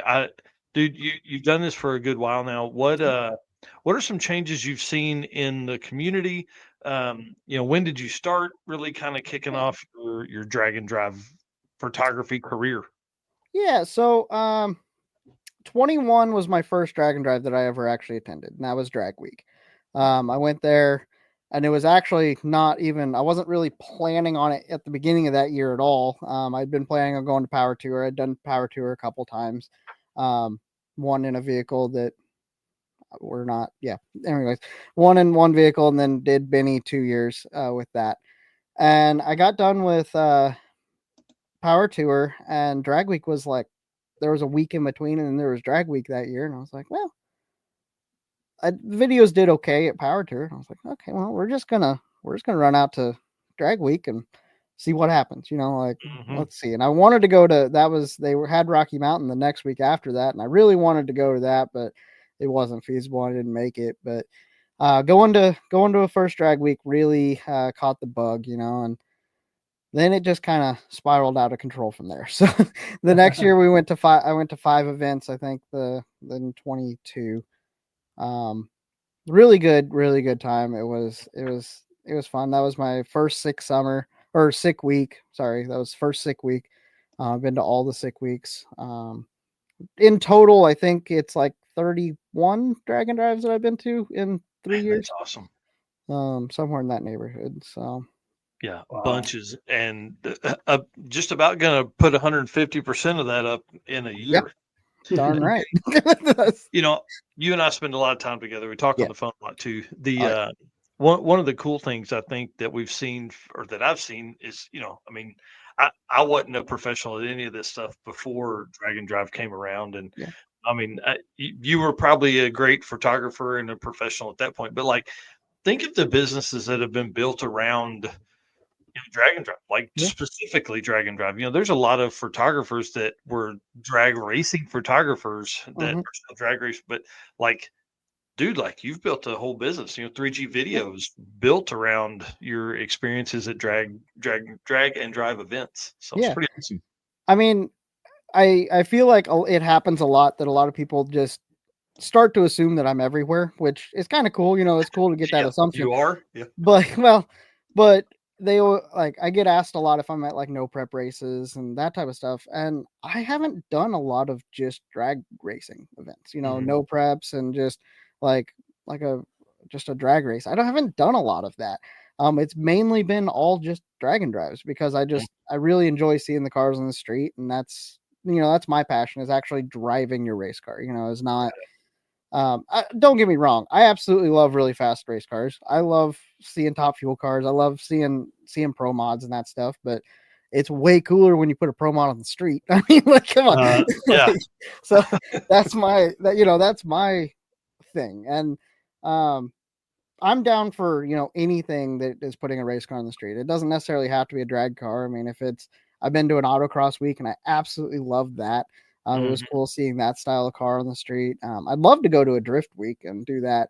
I know my normal audience, that's definitely not their forte and not something that they would necessarily be interested in. But I'm all about just any way to get a car on the street and actually get seat time and get to enjoy it. Because there's a lot of times you'll get a race car, it's a dedicated race car, and like how much seat time you actually get in that car. I mean, you take it to a race on a couple weekends a year, and okay, great. Okay, you drove that car maybe 10 hours. Yep. Okay, well, I get to drive my thing 10 hours in a day. Like, so like, and it's like, yeah, maybe it's not the fastest thing in the world. It's not, but it's my project car and I get to enjoy it. And I get to see all these other people that are getting to enjoy their cars. So that's what's really pulled me to drag and drive, and changes, talking about changes that we've seen over the year, like even just since 21, whenever I got into it. I mean, you're seeing people truly build cars specifically for it. It's not like, oh, this is my drag car that was street legal and I brought it to do this. It's like, no, these guys are very specifically building this car only for drag and drive. And I think that that's really cool to see that change. Another change that we've seen, and I've kind of noticed in particular, is from watching it, when I was younger, coming in and watching Drag Week. That was the only event. And when people showed up, they would do anything to finish Drag Week. Like it didn't matter. Like, you were going to finish if it took everything we had. So they would go the extra mile and do the engine swaps and do the like resurfacing of heads in the middle of the night, doing, crazy stuff, where we don't see that necessarily as much anymore. Because when you think about it, okay, well, if we don't finish this event, we can get the car together and go to another event in 2 weeks. Like, so it's kind of, I think that there's something a little bit lost in that, but we've gained so much more with having more events because we get so much more to see. So it's just kind of a give and take. And I don't know. I don't think it's bad. It's just a progression. It's just the difference in the sport a little bit. Right. And I think as people, so if we went back and looked at, say, 2017, 2018, we looked at those racers that were there then, and we look at that core group of guys that are the guys and girls that are there now, like those folks are still doing that. Right. But maybe they've been following Drag and Drive since Drag Week 2010. Right. Yeah. So in the next 4 or 5 years, as these folks that have come in and are like me, I mean, dude, I still haven't finished a Drag and Drive. 3-4 events I've raced in, still haven't finished one. But it was 4:00 on the last day, and we had a 4.5-hour drive with a working transmission. There's no way I was going to swap that trans in time and be able to make it to race week to end. Yeah. But if it was the only event, man, maybe I would have, just to pull in right at the last second, Yeah. Or I would have thought, hey, when that overdrive went out, I better start looking for a transmission because the rest of the gears are going to go out at some point, and we'll be swapping this on the side of the road. Yeah. But at that point, I wasn't thinking about that because, I was more content creation mentality then as well. But, I think people will begin to look at stuff like, hey, I am going to take the time. I am going to bust my ass to come out here and finish this event because, dude, for a lot of folks, they're still only doing one event a year. Hang on, I'll tell you this number right here because this is because as many people as we talk about all the time. Hold on just a second. as many people as we talk all the time that do this. 2,799 people for 2024. 2,480 unique racers. Okay. Mm. Let's Yeah. sorry. I'm pulling up how many people did one event in 2024. I think one thing that we also have to kind of take into contention here is the people that have done it a long time have their stuff figured out, right? Right. So they're not necessarily breaking those big parts Yeah. like they used to. So, I mean, there is that as well in Yep. that change. But Well, and for 2024, 2,218 racers only did one national level wow. event. Okay, So, yeah, national. Yep. Yep, we talk about all the people, but there were still only 263 people that did multiple events. But think Wow. about that. Wow. There's Yeah. Hold on, sorry, that's not right. Sorry, I was gonna say, I'm like, man, I feel like I that's see people total all the numbers. time. They're at multiple. Yeah, 263 people Wow. did more than one national event in 2024. That's Wow. the biggest number ever. I mean, obviously we had more cars and more people than Yeah, ever yeah, before, but you start thinking 2,200 people only did one event. Man, Like, that's insane. it's wild. So as we move into 2025, we're really into a new decade of what these Yeah. events were. So you had like the first 10 years, there was only one event, there was Drag Week. Then the next 10 years ends with 2024.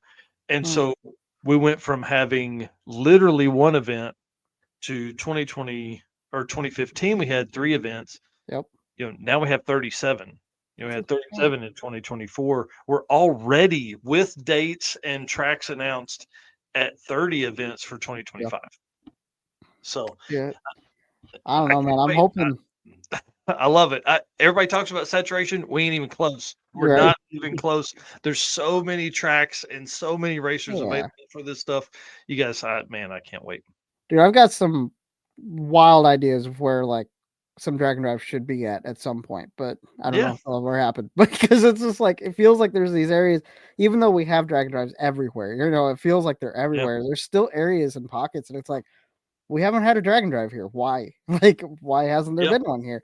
So it's like it'll be interesting to see over the next 10 years how this can go. Yeah, I agree 100%. All right. We've got to move on. We've got to bring on the Gearhead Perspective podcast guys and Uncle Stoney. We're going to bring them on next. Dude, tell everybody where they can find you. Tell them the website, tell them the Instagram, YouTube, Facebook, all that kind of stuff. Yeah, so it's at 3G Video on all of it. Go check us out. YouTube 3G Video. You can just search 3G Video. 3gvideo.net for the website. We got merch over there if you want to pick up shirts, hats, all that stuff. Whatever. And if you own a business out there and you want to partner with us, we got a partnership thing. There's a link at our on our website. So go check us out. We're definitely open to working with people, and we love this sport, man. So thanks for having me on. And are we gonna have like a big thing at the end or something like that? Or yeah, I mean, you're more than welcome to hang out. I think after we get through, so we have Gearhead Perspective, who's a great podcast, and then we also have Fast Act Racing, and then we're just probably going to open it up. awesome. I mean, I don't have anything else going on tonight. I don't know what Eric's got going on tonight, but we're at 2 hours and 47 minutes right now. So there you go. Everybody, hit the share button. Let's get into this second half of the show. Yeah, so I'll just hang out over here, and I'll look Cool. forward to getting on with everybody. Awesome. All right, Jesse. Thanks, dude. Thanks, guys. See you. All right, real quick, let's run through. I want to thank our race car friends, y'all. Please, huge numbers tonight. It's been great watching everybody. I hope everybody kind of has this playing in the background while they're working in the shop, while we're kind of getting ready for the end of the 2024 year. I mean, we're right here at the end as we move into the 25 season. It's pretty wild. If you'll do us a favor, hit the share button. Going to do that, y'all. I'm telling you, race car friends have helped more hours than you can possibly imagine to keep working. I know that's true for me, and I'm sure it's true for Eric. And just want to give a big shout out to our sponsors. If you're spending money, please try and spend it with these folks: Summit Racing, Molly Motorsports, Driven Racing Oil, Car Change 3D, WAF Racing, Performer Built Transmissions, J-Wire Solutions, who will be on just shortly, Howard's Cams, love you, Luke B, Sweet Patina, Power Tube TV, and Racing Junk Classifieds. Listen, you got to jump on there. You got to enjoy those folks. You got to spend money over there. They have a lot of really cool stuff on all of those sponsors that we got. And the guys at Gearhead Perspective, I'm excited to bring these folks on because listen, these are some of my favorite people. We get to hang out with them a little bit at PRI. I can't wait to do this because we got Uncle Stoney here in the back as well. Guys, tell us what's going on. What are you doing? Where are you at? Well, we're at Doherty's house. John doesn't know what to do with his hands right now. I don't He's know kind of what freaking out. So, well, I'm jealous. If I had known y'all were going there, I'd have just came there. No, you should have come over. We're in the Gearhead garage over in Grove-ish, Oklahoma. Grove-ish. John, sorry, did you just have we've to been ask where you pre-gaming a live? lot because you guys been on here for a while. Like you started way earlier than us. I know. I messaged Fro earlier and I was like, "Hey, just keep drinking. We'll bring you guys on in a little bit." He was like, "No problem." No, we super got it handled. Well, all right. Give us the rundown of who's in the room. What's going on?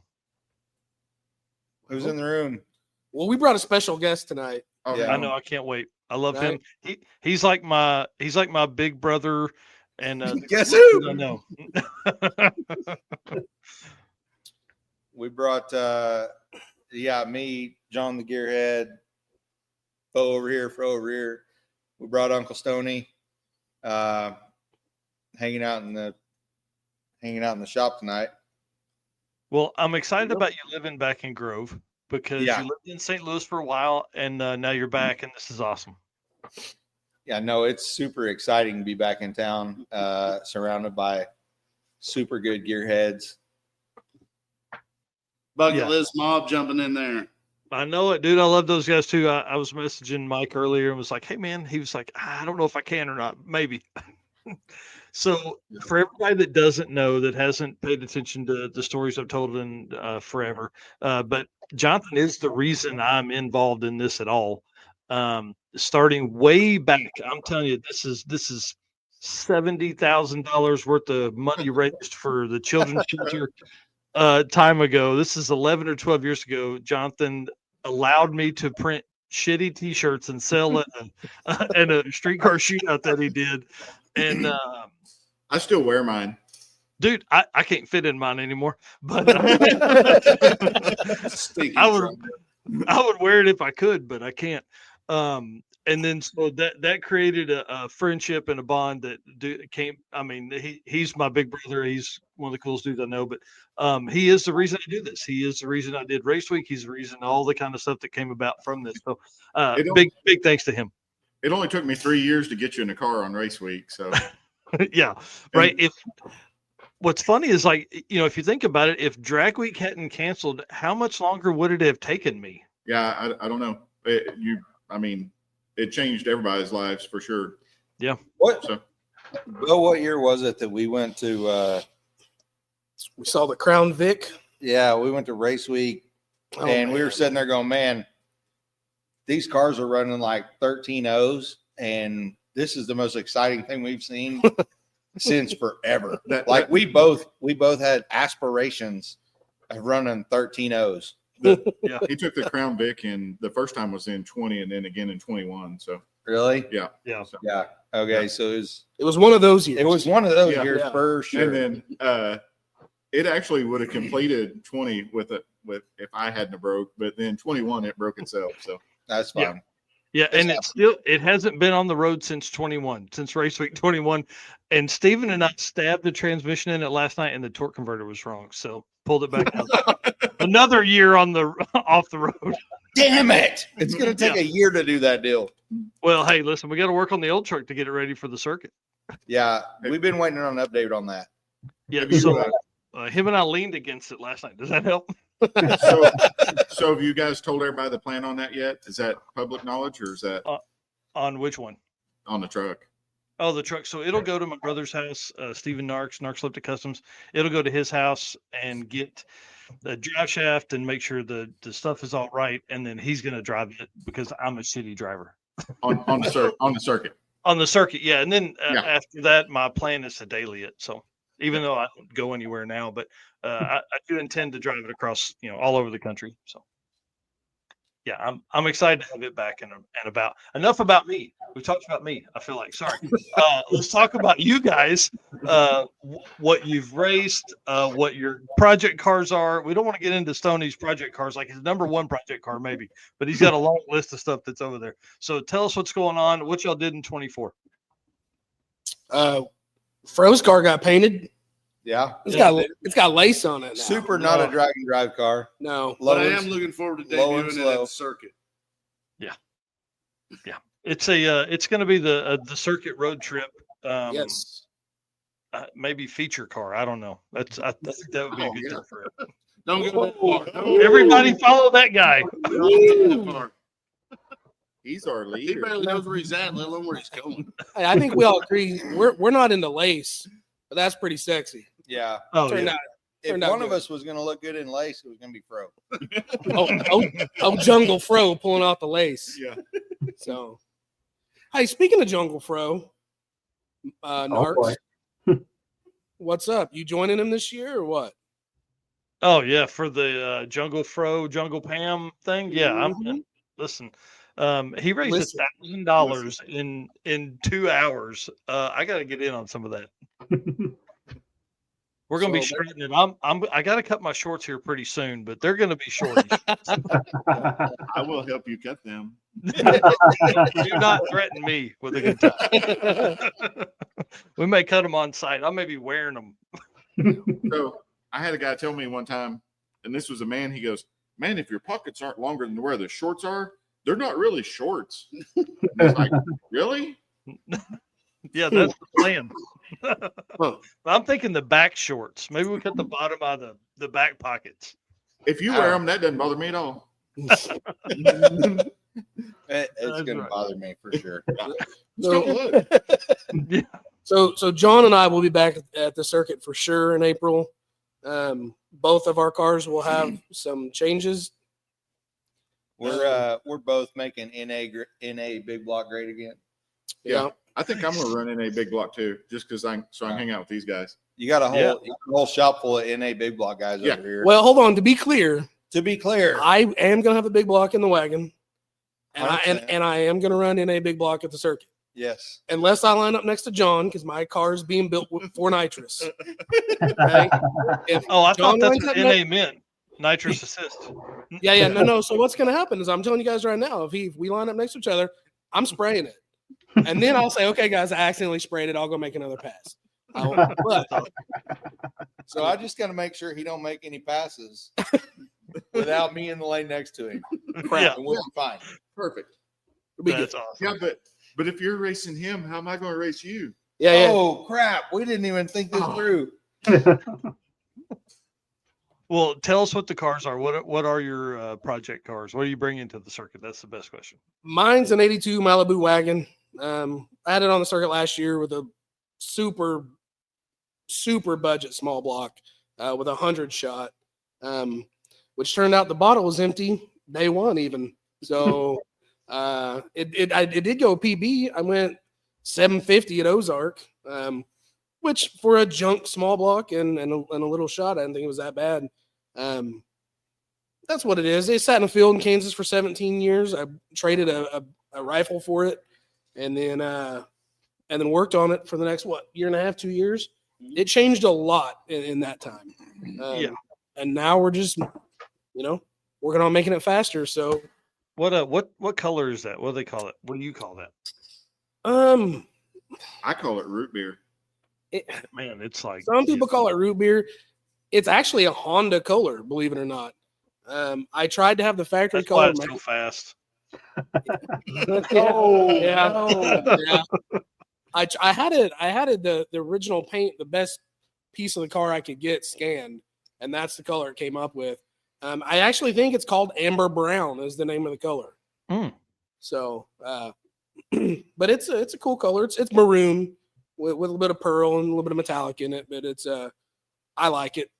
It changes colors. It looks completely different in the daylight when there's sun on it, as opposed to when it's in the shade or anything. It's completely. I'm not going to say it flops, but it's a different color. I was going to show everybody, but you don't have any pictures of it on your Facebook, so you're not. Oh man, yeah. What a loser. Loser. Surely there's some on the Gearhead page though. Yeah, that's where I'm looking at now. Those are not any. Yeah, not on your personal page, but there is on the Gearhead page. I'm pulling it up. Wait. Yeah. Oh yeah. Yes. Look at that. See, it looks really dark. It looks very dark right there, but with the sun, it's kind of overcast that day. But with sunlight on it, it's a very bright color. Hey, I know that guy. I don't even know what we're gonna see here as we move through these photos, but no, it's fine. I'm liking it. Yeah. Okay. Yeah, love the car. One of the best drag and drive cars that's out there because it's obviously big block or going to be big block and long roof wagon. So kind of cool. And then John, what do you drive? I got the 74 Nova. We affectionately refer to as my concho. Yep. Kind of nasty. Yeah. Yeah. Hang on. I'm pulling it up now. This is fun. Wait, which? Oh, the car. The car. Yeah. Okay. Do not search my concho. Oh yeah, there's my concho. Look how beautiful it is. So I don't know if you guys know this, but I love cars that are different colors and make the sounds that yours makes. Mine's all the It's colors amazing. and makes all the sounds. Dude, tell us the story of you on the side of the road around the corner from Bucky's. Where were we? Were we at Rocky Mountain? Was that 1.0? So I think you're talking about Rocky Mountain when I ate the air cleaner stud. Yeah. Yeah, we were. So there we were. We had a really good day one, and then we camped and we drove all the way to Texas. And we're like, we're almost to the first checkpoint. We're an hour from end of the drive, getting ready to have a victory swim. Oh man, I told Jonathan, I looked over, my son was my co-pilot, not Fro, because I pointed at him, but it wasn't him for sure. He's old AF. But I looked over and I'm like, man, we're gonna get to the track, we're gonna set up our stuff, we're gonna go to the pool. It's gonna be awesome. We're gonna find whatever public pool we can go just swim in that deal. Mm-hmm. And less than 5 minutes later, we pull up to a stop sign and it sounded like somebody threw a handful of change down the intake. And we pulled over and like 8 hours later, we had both heads off, both heads back on, replaced two valves. It's better than that. You took the head off, fixed it, put it all back together, then had to take it apart again. Yeah. No, we did it twice. You're not pro unless you do it twice that day. Just for good measure. Yeah. But it was, and then we totally overheated the transmission middle of the night. It was great. We changed transmission fluid every day from there on out and ran better every day from there on out. So it was a good time. And it's still it hasn't been touched since. No, it's fine. I do very little maintenance. Not gonna lie. That's awesome. Fro, I'm gonna bring up a picture of your car because this car has a cool story. And tell us a little bit about your car, sir. Why everybody calls you Fro instead of Larry? So my car is a 65 Ford Fairlane. It belonged to my grandpa. It belonged to my mom, and now it is mine. I didn't expect to paint this, and it was one of those things where we got super motivated and we decided we're going to go ahead and paint it. By we, he means me. Yeah, it looks so cool, man. So the funny thing on the lace is I'm almost positive I've eaten Thanksgiving dinner off of that tablecloth. Yeah, that's cool. So that's pretty cool. That car's been around since I inherited that car from my grandpa when he passed away, and it came home 2 days before my son was born, and we are just now getting to this point. I mean, hey, Son's 30. That car's been around since like 65. Yes. Okay. But they call me Fro because I have this tremendous head of hair. Yes. If you want to know the real answer to that, you got to look at his son. Yeah. Because his This son got a redonkulous head of hair. his son's been blessed with the same hair. I shaved his head in '98 and it never came back. That's the truth. No, I lost a bet in the 8th grade, and my hair doesn't. They bet me that I couldn't make it the entire school year without cutting my hair. I thought it was going to be just long, beautiful, flowing locks, and it turns out it was a troll doll. it grows out instead of long. It grows straight up. It's terrible. That's It gets cool. even prettier. Yeah. That's awesome. Well, Uncle Stoney, tell us what your man, you've got a bunch of project cars, but what's the main one? Right now I've been working on the Nova. So I plan on bringing it to the circuit this year. Kind of haven't really made a hard decision on what's going to have for powertrain yet, but it's not going to have the LS motor in it anymore. It's going to be something different than that. Coyote. So yeah, totally. 100% going to be a small block. Yeah, it's going to be a small block, but it might be big cubic inch, like big enough to be in the big block NA class, just so I can hang out with my buddies. Yeah. I mean, So- listen, if they're going to invite you over there, you gotta be able to do that. Right. Yeah. Well, that's a pretty car. Whose car's that? Dude, I don't know, but this thing I rode in a car similar to this one time. Yeah. And was worried for my safety. Did you die? Almost, man. I'm telling you, it would have been the worst death though. Hey, did your throat hurt when you got out? That was gonna be my question. Wasn't that kind of ride, but my eyes were getting very heavy, very heavy. Yeah. So That's so how we're we got thrown off YouTube. so we're driving down the road and Mike goes, what happens if I go to sleep? And I was like, I go to the next town and find a morgue and I leave you there. So you go to sleep, that's what's happened. It's not like you nap in this thing or anything. No, but man, I'm telling you, the more I think about that trip, the more I think you've almost got to do that. Like you got to have that. You got to have that experience. You got to have the car that's just like as light as it can be. It is race prepped. Like it's loud. It smells bad because of there's no, I mean, like it's just awesome. It was awesome. The only thing I don't get is my car's all those things, but still slow. Well, hey, it sounded great. It looked great. People were giving us thumbs up as we were cruising along. I couldn't. I was at the point I couldn't take any more photos because I couldn't see anything. Finger guns. No, he got to the point he had waved so much he had to wear a brace on his arm because he's just like tennis elbow from waving. Hey, listen, the only cool part in that car, like cool temperature wise, was under the cowling on the hood, and that's where John stowed his water bottle that had to be 107 degrees. I don't know. Yeah. So it's funny. John knows because his car is really similar, and it actually has the exhaust off my car from the big block NA combo. I tell people, I was like, this thing is loud inside. And they're like, oh yeah. Like my car. And I'm like, no, you don't. Like my car's not even loud outside the car, but inside the car, it's so loud. You can't even explain how loud it is.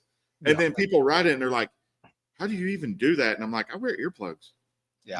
Oh yeah. No problem. And it gets 4 miles a gallon. Yeah. That's exactly right.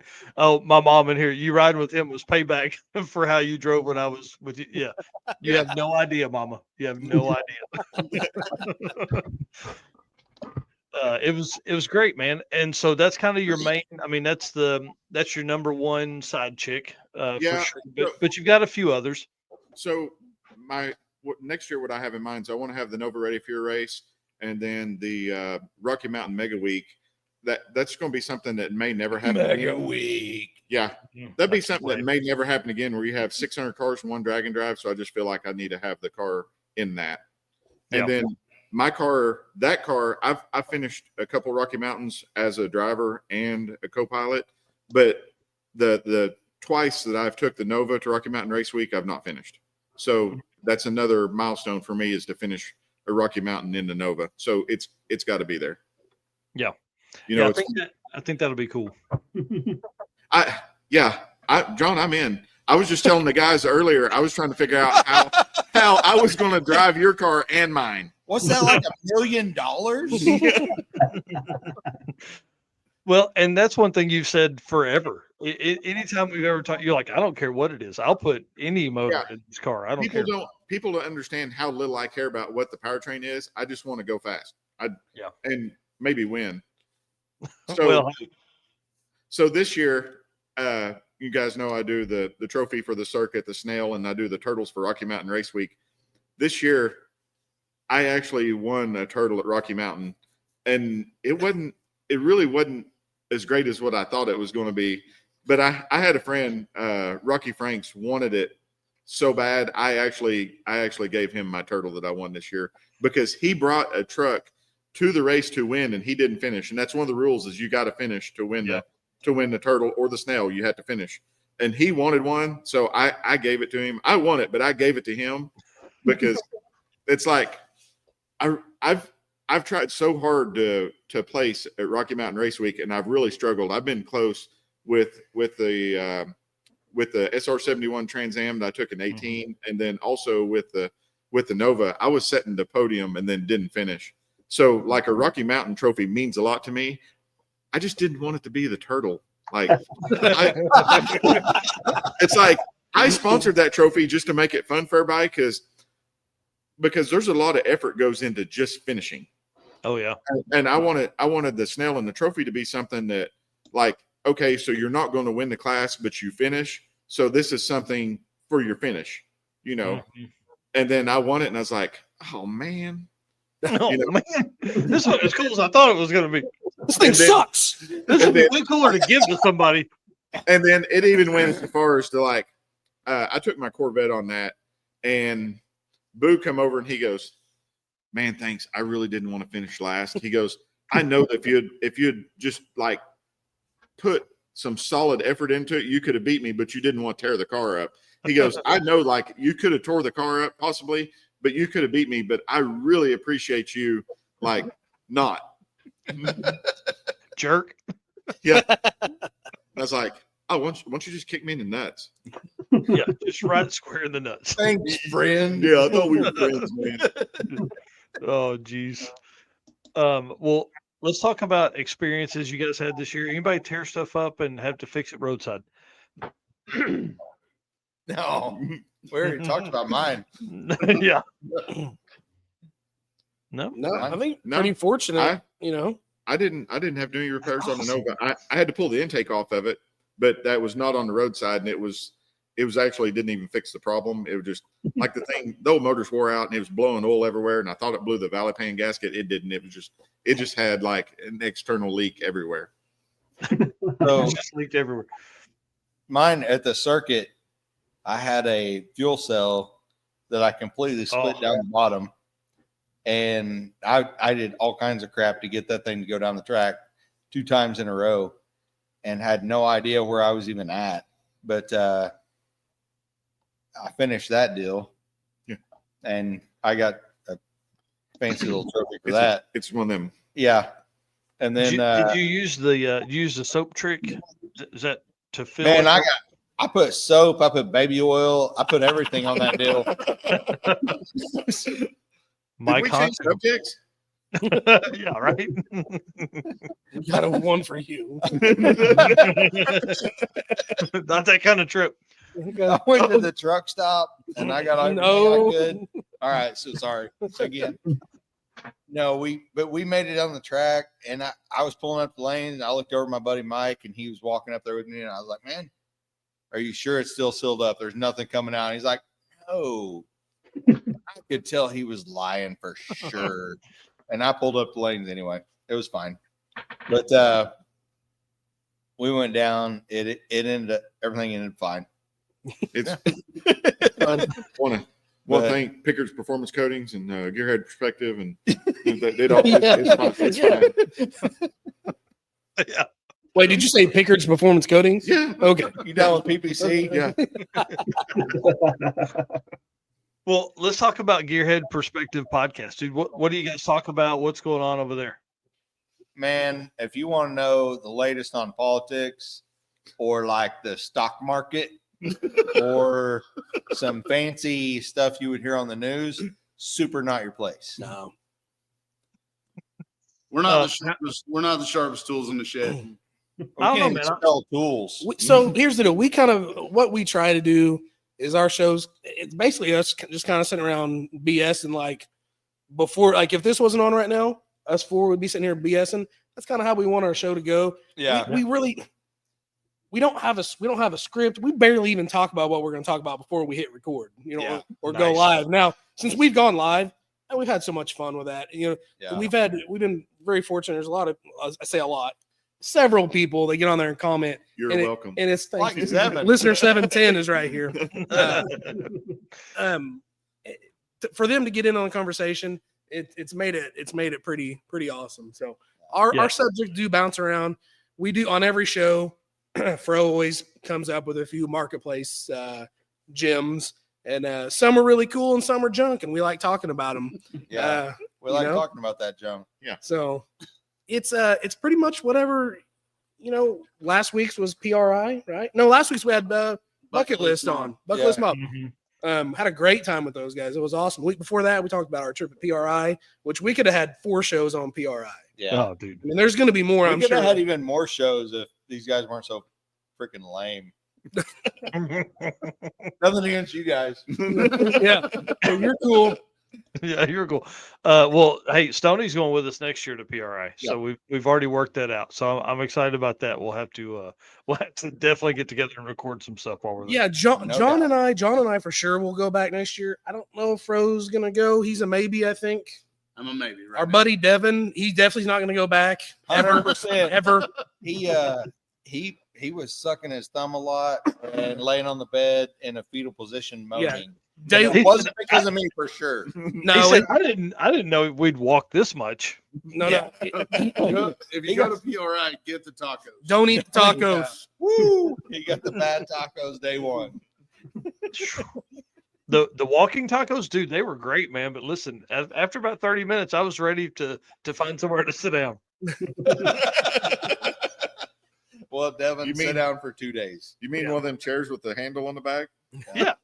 Yeah. Yeah, it was great, man. We had a good time there. That was a ton of fun. So how often do you guys go live, record shows, all that kind of stuff? Once a week, if you want to hang out in the garage with the Gearhead guys, 7 o'clock. 7:30. 7:30. Is it 7:30? 7:30. Okay, 7:30 Sunday night. We I'm always there on time. Doherty doesn't own a clock. It's fine. Yeah, I mean, I He can't doesn't tell know time. when it starts. He's talking. He's just ready to go. I can't tell time, but I'm there on time. He's got a But, bottle of beer and some pickles. He's ready to boogie. Yeah, we got pickles and beer. But if you want to hang out with the Gearheads in the garage and just talk shit, that's where you want to be. 7:30 Sunday night. That's awesome. All right. Well, the Fast Act guys are still working on the Nova in the back. So what I think I want to do, let's maybe for the next like 20 minutes, Carl Stansel's been on. He's the man. He's been here 3 hours. Love that dude. Minutes? So yeah. So let's bring him on as well. And then Jesse Fox, when he gets back on, I'm gonna bring him on, and we're just gonna like, I don't know what we want to talk about. I don't want to tell stories. Let's just fill like the next like 20, 25 minutes with stuff. So we'll see what I mean, listen, we've been on 3 hours and 17 minutes. We've been Loser nights all day. So all right, hang on. I'm gonna text. All right. Do you guys know Carl? Carl is awesome. He runs Drop the Hammer, all this stuff. I'm sure you guys have been around. So talk amongst yourselves. I'm going to text Jay. Talk amongst yourself. I'll give you a topic. Hey, Carl, what's up? Hey, Carl. Hey guys. Fuzzy dice. What's going on? Fuzzy dice are a yes, that's for sure. Just enjoying the evening. Yeah. Yeah. Carl, did you do 2014 Drag Week? Yeah. 2014 was my first drag and drive. It was Stoney's too. Yeah. Was it? Okay. Man, So- there's something that happened there that's really cool. I just don't know what it is yet, but we're going to figure it out. Well, I mean, it was the birthplace of Rocky Mountain Race Week to start with, but yeah. And then I remember, Carl, you had the Blazer that year, didn't you? Yeah. Yep. Yeah. I remember walking by and looking at your Blazer, and I didn't know till I walked over that there was a divider in it to divide the back from the driver's compartment. Oh yeah. Yep. For the fuel cell and everything. Yeah. Yes. I when I walked over, I was like, man, that thing is awesome. So I have no idea. He's laughing at me. He's all... No, so sorry. And it was Pro Charge Big Block at that point, wasn't it? Actually, that's not the one. Okay. That was a later version, the round body. I got the square body. Yeah. I thought that one's Pro Charged also. The square body. it was twin turbo. Okay. All right. Twin turbo LS. Okay. Man, for some reason, Come on, man. Come on. I could have swore that thing's Pro Charged Big Block, the square one, but okay. No, that was that round body one. Okay. That was a pickup truck that they did. Okay. Did that too. The 2014 Drag Week was the one at Tulsa, right? Yes. Yeah. So I went back through my Facebook pictures at one time, and I'd taken 8 pictures over there. And I think Carl's Carl's Blazer was one of the pictures I had taken. Yeah. Yeah, you had sent me one picture of it at one time when you would. Man, that's so crazy. That's so crazy. Me and a guy named Brian Lawson skipped work, called into work at JB Hunt. I worked at JB Hunt then, and drove over for the day. I was like, yeah, I got to do this. Then, there's 6 years before I started. That's what I did. I skipped work. I just kept calling in every day. Yeah. I still got diarrhea. That choking's about right. Just can't. I got gasoline poisoning. Yeah, right. You probably did. I'm gonna bring Jesse Fox on too because he has great stories from early days of drag and drive as well. Oh, and hang on, I'm gonna bring on Brian and Jay. So for what you guys don't know is Brian and Jay have been backstage working on the Nova, the 850 class killer Nova for hours while we've been on. And Jay or Brian will message me and go, "Hey, whenever you want, just text us. We're just working. Hi. No big deal. Hey guys." So yeah, lots of folks on here. So listen, let's run the next, 15, 20, 30 minutes till we get into some really good stories. I'm going to cap it at 4 hours total though. 38 minutes. Let's go. 30 minutes. We got a lot to say. And that's what happens. So the cool thing about the group that's here right now is there's a lot of folks that have a lot of history within Drag and Drive and just car stuff in general. So, who knows what we're going to end up in. So, but I would love for Jay and Brian to kind of introduce themselves, talk about the Nova real quick, and then that'll kind of set us off on a long story. Who's talking shit? Yeah, Ryan Hargan's talking shit. We're supposed to be talking about the car. Yeah. Go, Jay. You're first. All right. So my name is Jay Blanchard. I own JWire Solutions, one of the sponsors of Drag Drive Repeat. I do a lot of work on this car. You can't see an intake. There's a reason for that. I sent Mike a picture of yeah, the car's kind of in pieces. But that's kind of in pieces. So tell us, holy shit, there's not an old pan on there either. Dude, y'all know we know you have 3.5 weeks till sick week, right? Yeah. Something like that. That's actually a mock-up block. That's a mock-up block because we're doing some. Oh God! Holy shuckles in Missouri. Man, That's scary. Yeah, I'm still waiting on pistons on the engine that goes back in it. How would you like to be that? No, I'm scared. Yeah. Yeah. So hopefully that all works out, but we always have a plan B. Yeah. So I have a question for Jay. Yeah, there's the picture from Mike. That's from 10 minutes ago, fellas. Yeah. Bro. Yeah, there's no crankshaft in that. I mean, if you saw the bottom side of that engine, it's actually a windowed LC9 block. It's a Capizzi special from like his SBE days. Like, I think that block's actually been like 460s in the 8th. I think. Wow. Not in this car. Not in this car, but that block has been like 460s or something like that. But I think I can stick my thumb through a hole in both sides of the oil pan area. Yeah, with the skirt. Yeah, 5 and 6. Yep. All right, Stoney, what's the question? If you were going to sing karaoke, what would you sing? Okay, not the song you sung. That song was like still gives me nightmares. Well, that was like the most difficult song, like on the karaoke top 5 list of hard songs to sing. Yeah, that's why I picked it. Hey, I'll give you credit for getting up there, but that's it. Nothing Hey, more. listen, I know he did it, and we got to now. Yeah, yeah.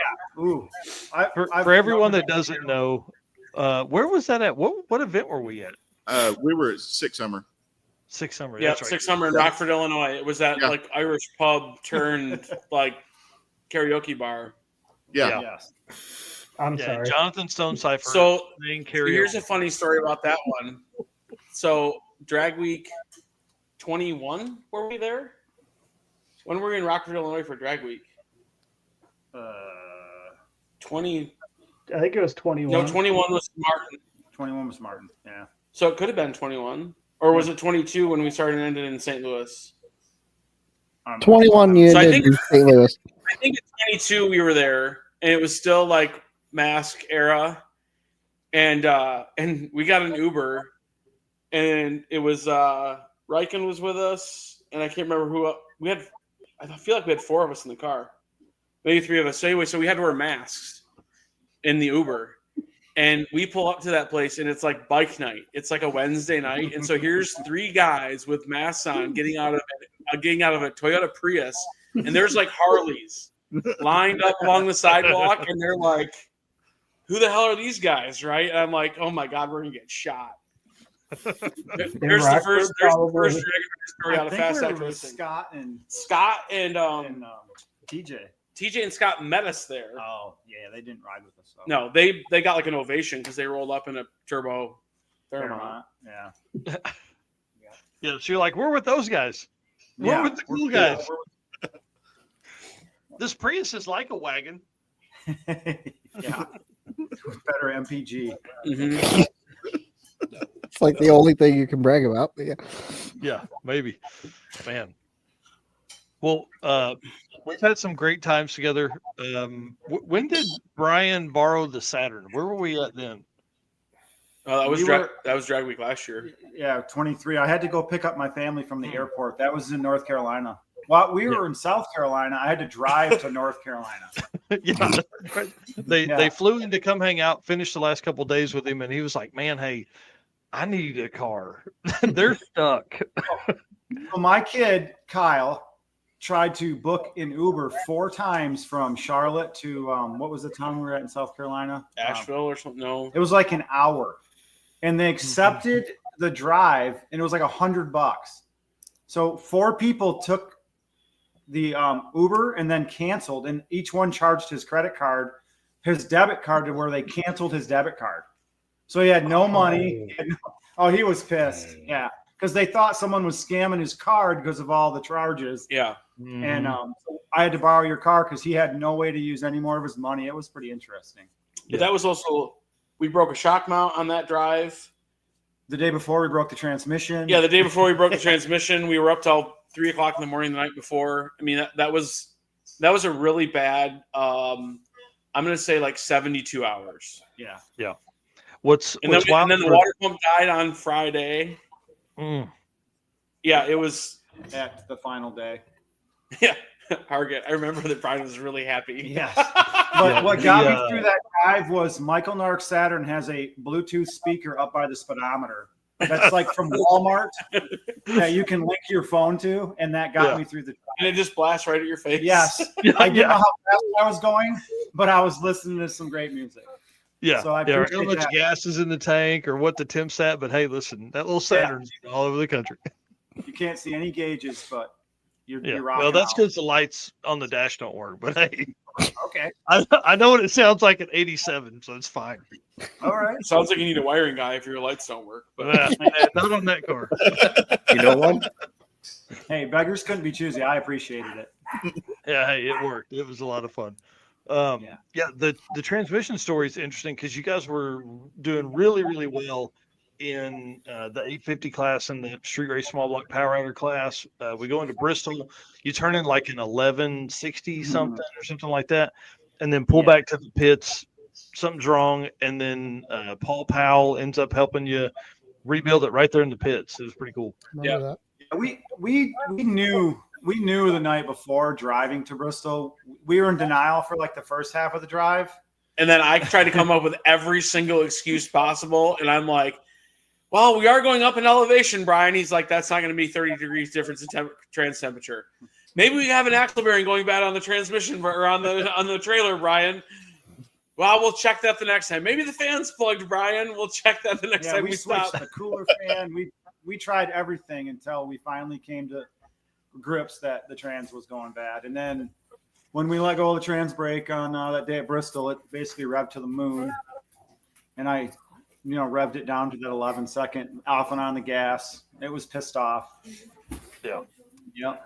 So, Paul, Keith Turk introduced me to him. I didn't know him, and he was a land speed racer, which some of you guys know I did that. So that was kind of a way to get us connected, and some local guys got us some parts. Yeah, I remember that there was a wholesale shop.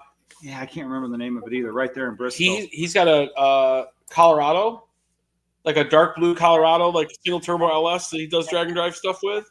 And he's like, well, hell, my shop's just up the road. He's like, we don't sell to the public, but I can get you in the back entrance and somebody will help you out with parts. Yeah, I literally went into their shipping receiving area and they sold me the parts at a back shipping dock. And it was pretty wild. And the guys that drove us there had been following us for a couple days. They're really interested in drag and drive stuff. They're from Mark White, and I don't remember. Mark White and Jeff Wilson. So I've actually done wiring work for Jeff on a customer's car, and then they've got a twin turbo wagon they're building. Maybe I shouldn't be talking about that, but I'm supposed to be wiring that in the spring. How cool. It's a rowdy. It's got mirror image turbos and stuff on it, and air to water intercooled. And they're like, we're going to bomb around with 4 of us in this thing. We want to go 850s.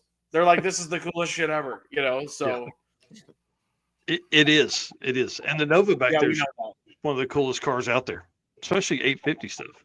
So let's talk about that, dude, because like 850 cars are, that's my jam. I love that stuff. But like, what prevents you from wanting to go faster? Do you not want to cut the car up? Are you like, man, this is where I want to, like, you guys are so competitive with that, and you can't go any faster because you're cage limited. Yeah, probably budget for me. I'm probably at my limits budget wise and time it takes to maintain the car. Yeah. Jay and I put a ton of time off the racing that just to keep the car serviced, keep it competitive. It's a lot of work. And I would assume a faster car is only more, so. Mike, I literally hung my welding helmet up like 14 minutes ago and I got here at 6. Yeah. And I've been going since. And we had a really good 2024 from not having a ton of breakages, but between races, the list to get in front of stuff was 12, 15 deep between every event. Well, it was. And we talk about, there's this aspect of like being fortunate. So early in the season, we found we had plugged injectors, and we found them at a test session that had we not been at that test session, like it would have been at,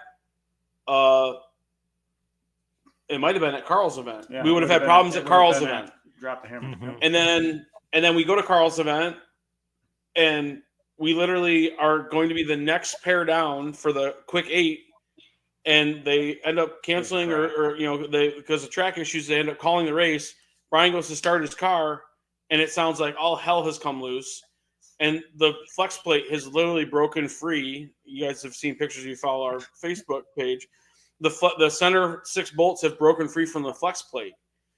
Well, that was like going to be the next pass, which potentially could have been the first pass at Sick Week or at Sick Summer. Yeah. Sick Summer, we go on to win Sick Summer, and then literally the first pass at an 850 race locally, Brian goes down the track. He's like, man, this thing sounds like marbles. And then puts it up on jacks, runs it. Everything seems like it's okay. And he literally goes to make another test pass. Let's go to transmit. The car goes like 4 feet and freaking blows the rear end out of it. So we managed to like have injector issues during testing. Okay. Whew. Broke the flex plate, literally starting the car after the end of Carl's race. Woo! Literally first pass after Sick Summer, broke the rear end. Woo! Like we have this, series of things, and when it broke the rear end, it actually broke the input shaft in the transmission, and we didn't find out about that till 4 days before to put it all back together and had the Yeah, I literally pushed this thing outside just to keep the fumes out of the shop. Grab Christy. Hey, let's go for a test drive. She gets in. I put it in reverse. Nothing. Put it in drive. Nothing. I'm like, well. Rev it up to see if it's like a pump issue. Like, rah, rah, rah. And it's nothing. Like, yeah, 45 minutes I had the trans out. I was kind of grumpy thinking that I had it all set. But so that was one of my record trans pulls. But yep, and got an input shaft, and we made it. But yeah, it's just we've dodged some bullets. But I also think you got to keep up on these cars if you're going to stay in the top 5 of that class. You can't get complacent, and because we've had so many things happen the first couple of years. We've had fuel cells crack. We've had transmissions blow up. So we're trying to we kind of had like a run of like just iffy or like I'll say suspect transmission stuff. And when we got stuff back together, it was just always kind of like, oh, cool. Like the trans is back together and everything's okay. Well, I mean, when Paul took the transmission apart, he's like, oh, this seal's torn. Have you guys overheated this transmission? And we're like, no, never. Yeah. Like, no, not at all. Not today. Nothing gets used.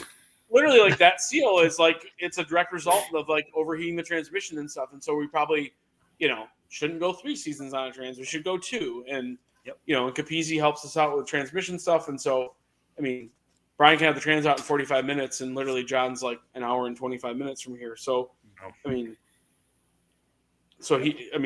we have local people. It's not like we've got to drive, 10 hours or put a transmission in a crate to go have it worked on or anything like that. We have like local sources to help us with that stuff. So, well, you guys killed it in 2024. I mean, 4 850 events you guys won that I know of. It may be more. I don't know. What's the plans for 2025? Probably really similar to 2024. We have the same. We want to try to go for championship again, so we need 3 events. So we're probably going to do the 2 sick events and then drag week. Drag week is just one that I really want to win, so we'll probably always chase that one. And then we're doing the circuit. You finished second. You finished second at drag week this year. We did, yeah. We've been second twice. Yeah, we've been second twice. We finished second in 22 and then this year. And I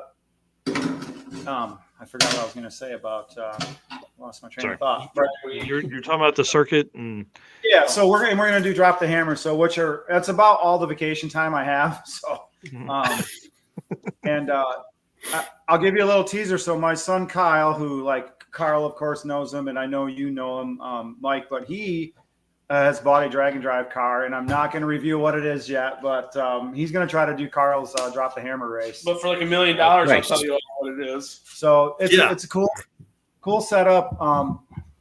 It's a project that was about 75% done, and we're hoping that we can have it ready and do some testing and have it ready for drop the hammer. Feel like not an 850 type car, probably in the 10s or 10s or 11s. We're not sure because we got to get out and test, but. So yeah, I'm excited about that. That's something we've been working on over the winter too, and so we'll debut that. Did I see his Mustang was for sale, the 4i, the other day? Yeah, so we drove to Missouri to buy that car, like 11 hours over by I forget the town. We met the guy part way, but we drove 10, 11 hours to pick that up from someone who I've bought a car from in the past, and we had it like a month, and this other project came and kind of fell into our lap. That's way cooler. That's all I can say. So cool. We did an about face. We parted out the Mustang, sold the motor, sold the trans. He's down to just selling the roller, and then just to kind of help offset the new project. So I'm excited. I like where Ryan's going here.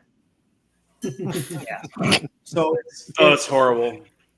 It's car swap it. I mean, not going to be Cardi swapped, but so yeah, Kyle's project. Hopefully we'll get out there in June and do some testing, and he's excited. The vehicle was intended for drag and drive, so it was kind of already down that path with a hitch and some spare parts and road tires. It came with a lot of drag and drive, friendly stuff. It was intended for that. So yeah, that's all I'm going to say for now. I'll let Kyle reveal it, but yeah, it's cool. It's a cool project, and it's out right now getting some cage work, and hopefully it'll be back soon, and we'll tidy up the drive line and stuff like that. So yeah. That's awesome. Yeah. Eric and I keep trying to push him to, like, let's start in this 10.0 SME 10.0 index, kind of run there with Rocky Mountain. I'd love for him to be able to do Mega Week, but I don't think the car will be ready by then. Just Mega Week. Yeah. Yeah. Right.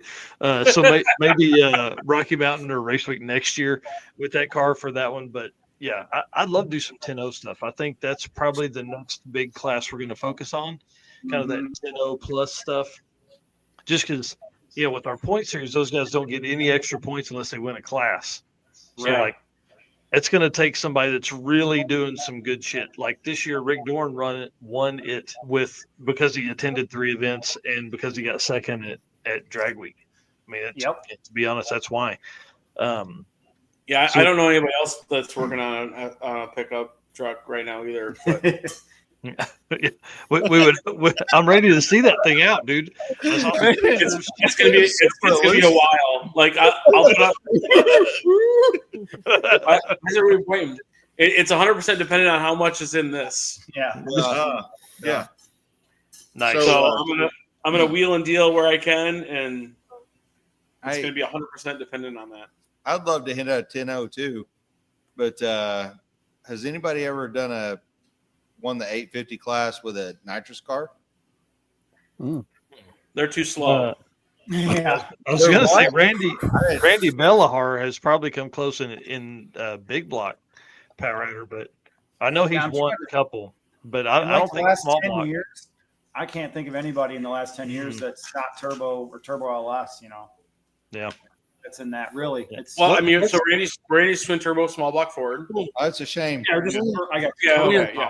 So weird. Yeah. Nitrous guys don't get there, man. They don't get. Is it because they're not as consistent?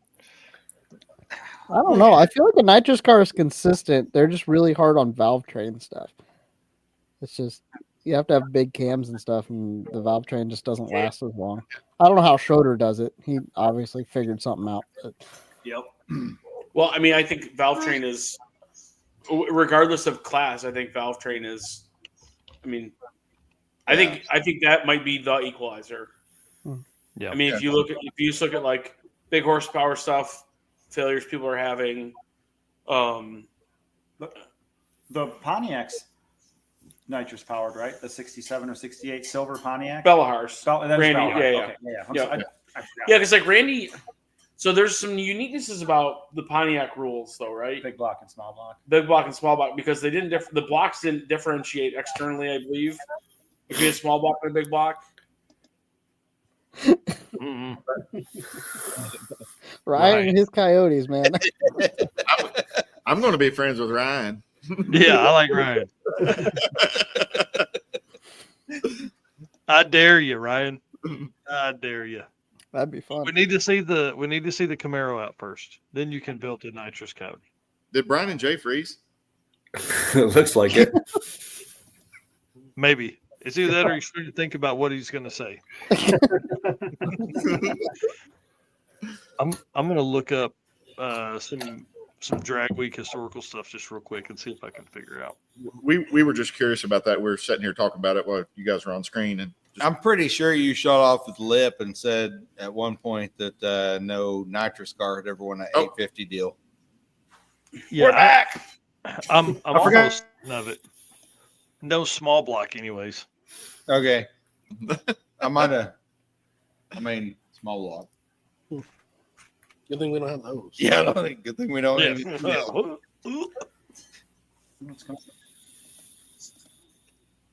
Sorry. You're good. Sorry, we didn't mean to make a lull in the. Well, sing a song, bro. Got a quartet up there. Is that what's going on? Not a singer. Me. Very much a dancer. and circuit, Fluff, but not a fluff, singer. fluff, fluffer.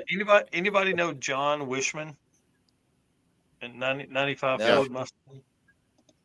No. John Wishman's. Yeah, he does Rocky Mountain and stuff. He's actually an engine builder too, I believe. And then he brought a 55, and he's brought several different cars.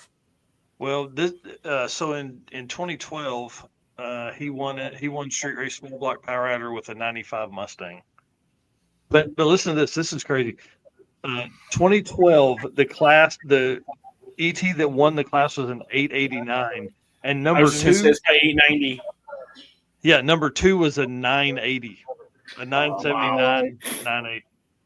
A lot's changed. Oh shit! I mean, yeah.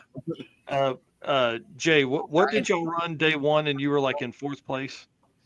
Drag week. We went 850 with a 6, and we were in 4th place. I thought he was going to drink that. I was like, Yeah, that was this year, Mike. The 2024. That's we crazy. came out fourth and with 6,000 off perfect. That was like Ryan's like, well, I don't know what the hell else we got to do to like win something. Like, Yeah, I think that much then.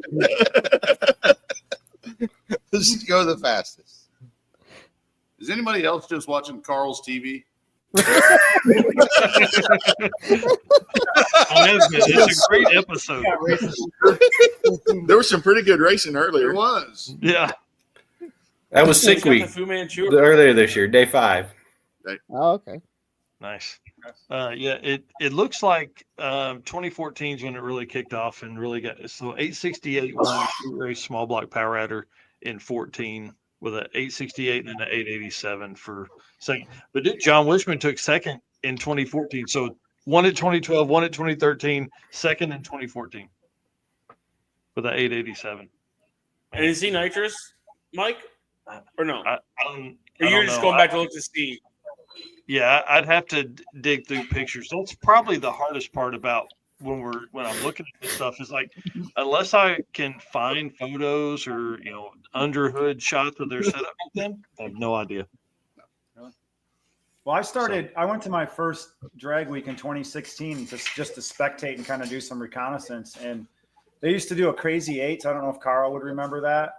But the 850 guys on the final day, they would let the top 8 guys just run their cars wide open. And I remember guys going 7s on, back in 2016 in street race small block power adder. They'd take the top 8 guys and run them head to head on a ladder and just no holds barred. They'd kind of look away on the roll cage. Wow. And I think they did that for And all the rules guys got. They did it from 16 to 18 for sure. And those guys had 7-second capable cars 8 years ago now. Yeah. Dang. Yeah, it's been crazy for a while. Well, and like, you start looking at. Yeah, I was at Cordoba watching. Go ahead.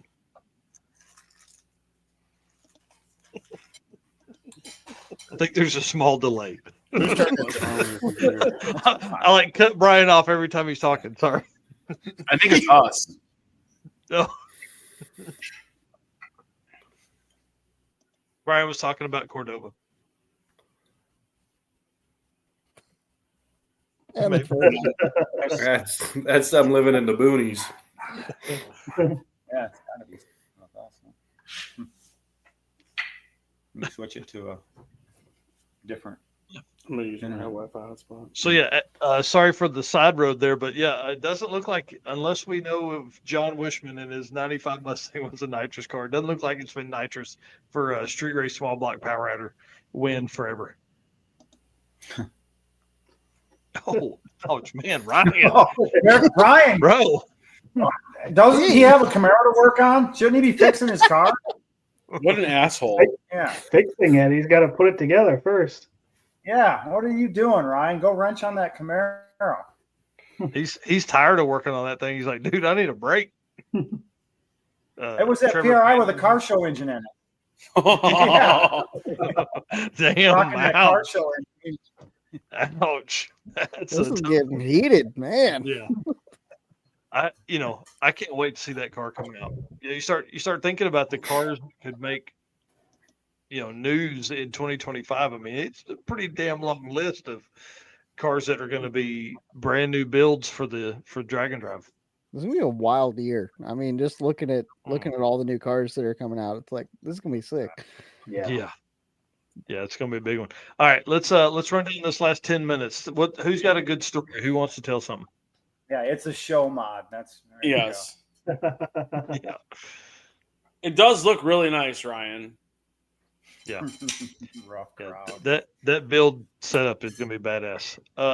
Who wants to tell a story to finish out the 4-hour live stream here to end the year? Not everybody at once. I mean, what type of story you want? I'm worried about our LS internet. Fucking Yeah, we're I'm screwed worried up about our again. country bumpkin internet. I want to hear Jesse talk about the drive. About the what? Wasn't there an event that you were like, you had like a day and a half or 2 days or something to get 1,000 miles? What was the story? Oh, that was I talked about that earlier in the stream, but it was between Big Sky and Rocky Mountain Race Week. Oh yeah. It's like it was 1,200 miles, and you had literally like a day and a half, right? Yeah, it was fine. The other one you can talk about is your 666 Storm. Oh, dude, yeah, that was a good one. Oh yeah, everybody else missed out on that. I don't know why you guys didn't stick around. That was a good time. No, we had we went out to the Trinity site after Route 66, and it was the 1 day a year that it's open, which was really, really cool that it lined up with that. So we went out and saw where the first atomic bomb had been detonated. Then came back on our way back because it was the exact opposite direction of where I needed to go to come home, and just went right back to Roswell. Was like, I'm just going to spend the night in Roswell. Well, come to find out, a record storm hit Roswell that night, and they got the most amount of rain on record that they've ever got in a single day. And it, which is only like 5.5 inches, but desert. And that's a big number, by the way. Yeah, 5.5 inches is huge.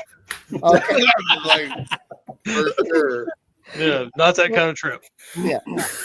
Anyway, it flooded the town real bad, and I was camping in it in my car. And then the next morning, I was thankful. I was blessed that I was up on the high side of town, but it was. I tried to leave the place that I had originally parked because I was going to go in to get something to eat, and it had. I mean, I had water coming in the door sills, so it was not great. I turned around and spent the night there, and next morning got up and saw the destruction. It was bad. Downtown was pretty wrecked. A Ford dealership had like all the cars just swept downstream and like stuck underneath this train trestle. It was bad.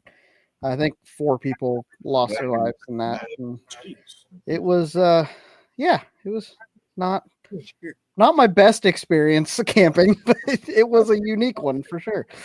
So yeah. That had to be one of the craziest trips to be on for sure. Yeah, I mean, Midwest guys out there, look, you can see a storm coming in. We don't think anything about a storm, whatever. It's just a pop-up storm. Well, that's not a big deal. We can take, we get 8, 9, 10 inches of rain, whatever. I mean, it's a lot, but we can handle it. It's whatever. Out there, it's a whole different ball field. Like they don't even have drainage systems on the roads. Like it's ridiculous. So it was bad. That's crazy.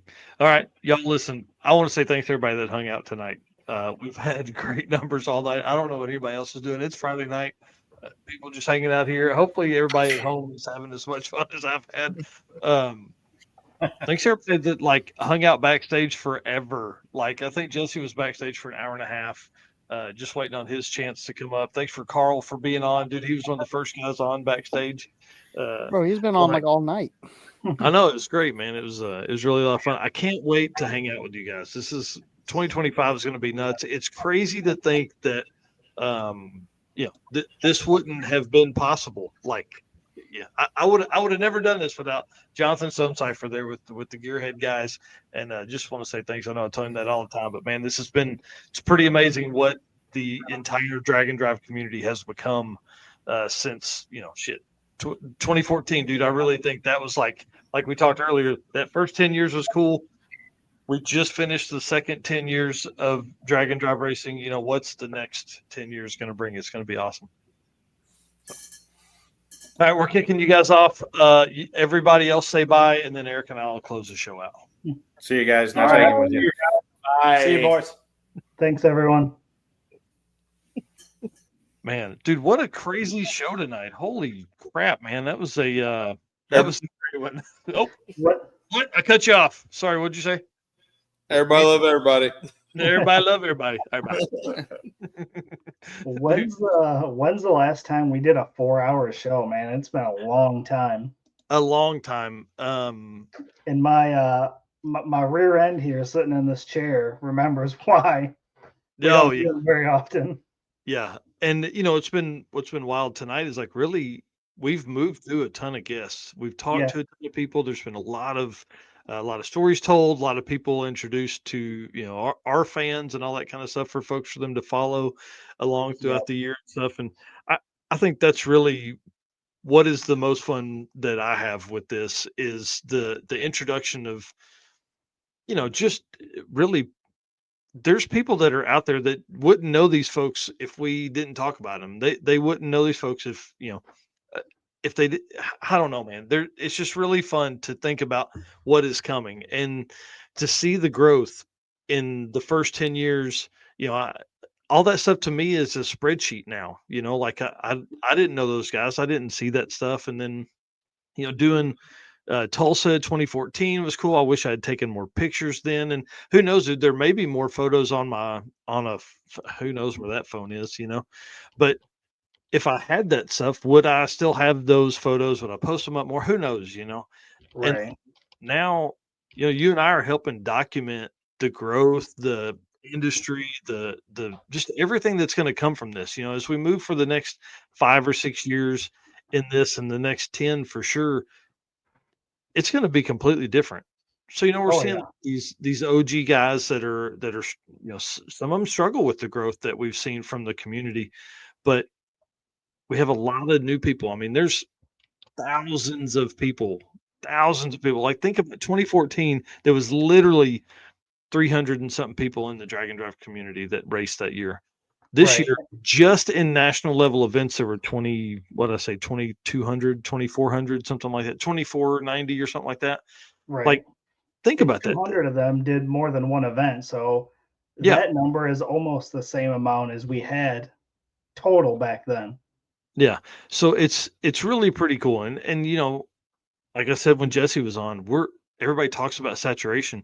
We're not even close. There's tens of thousands of drag racing fans that are out there that don't even know what this is yet. Right. Like people haven't even experienced this yet. There's states that still have never had a Drag and Drive yet. Yeah. And I mean, as we put together our 2025 schedule and we look at stuff, new events are a big thing for us this year. I want us to hit new stuff. I want us to meet new people and still hit all those, the OG stuff, the big events, that we talk about all the time and stuff. And so like, I don't know. I just want to say thanks to everybody that's been on this ride with us. We've had a crazy 3 years. You start thinking about name changes and all the stuff that's come from the last 3 years. We've really, 2024 has been an opportunity for us to buckle down, and we've done what we've done the whole time, but this has been different. And 2025 is going to be y'all ain't seen shit. I'm telling you, man, you ain't seen shit. We've it's been awesome. I can't wait. Thank you guys. Appreciate everybody out there doing all the stuff you do, and we'll see you soon.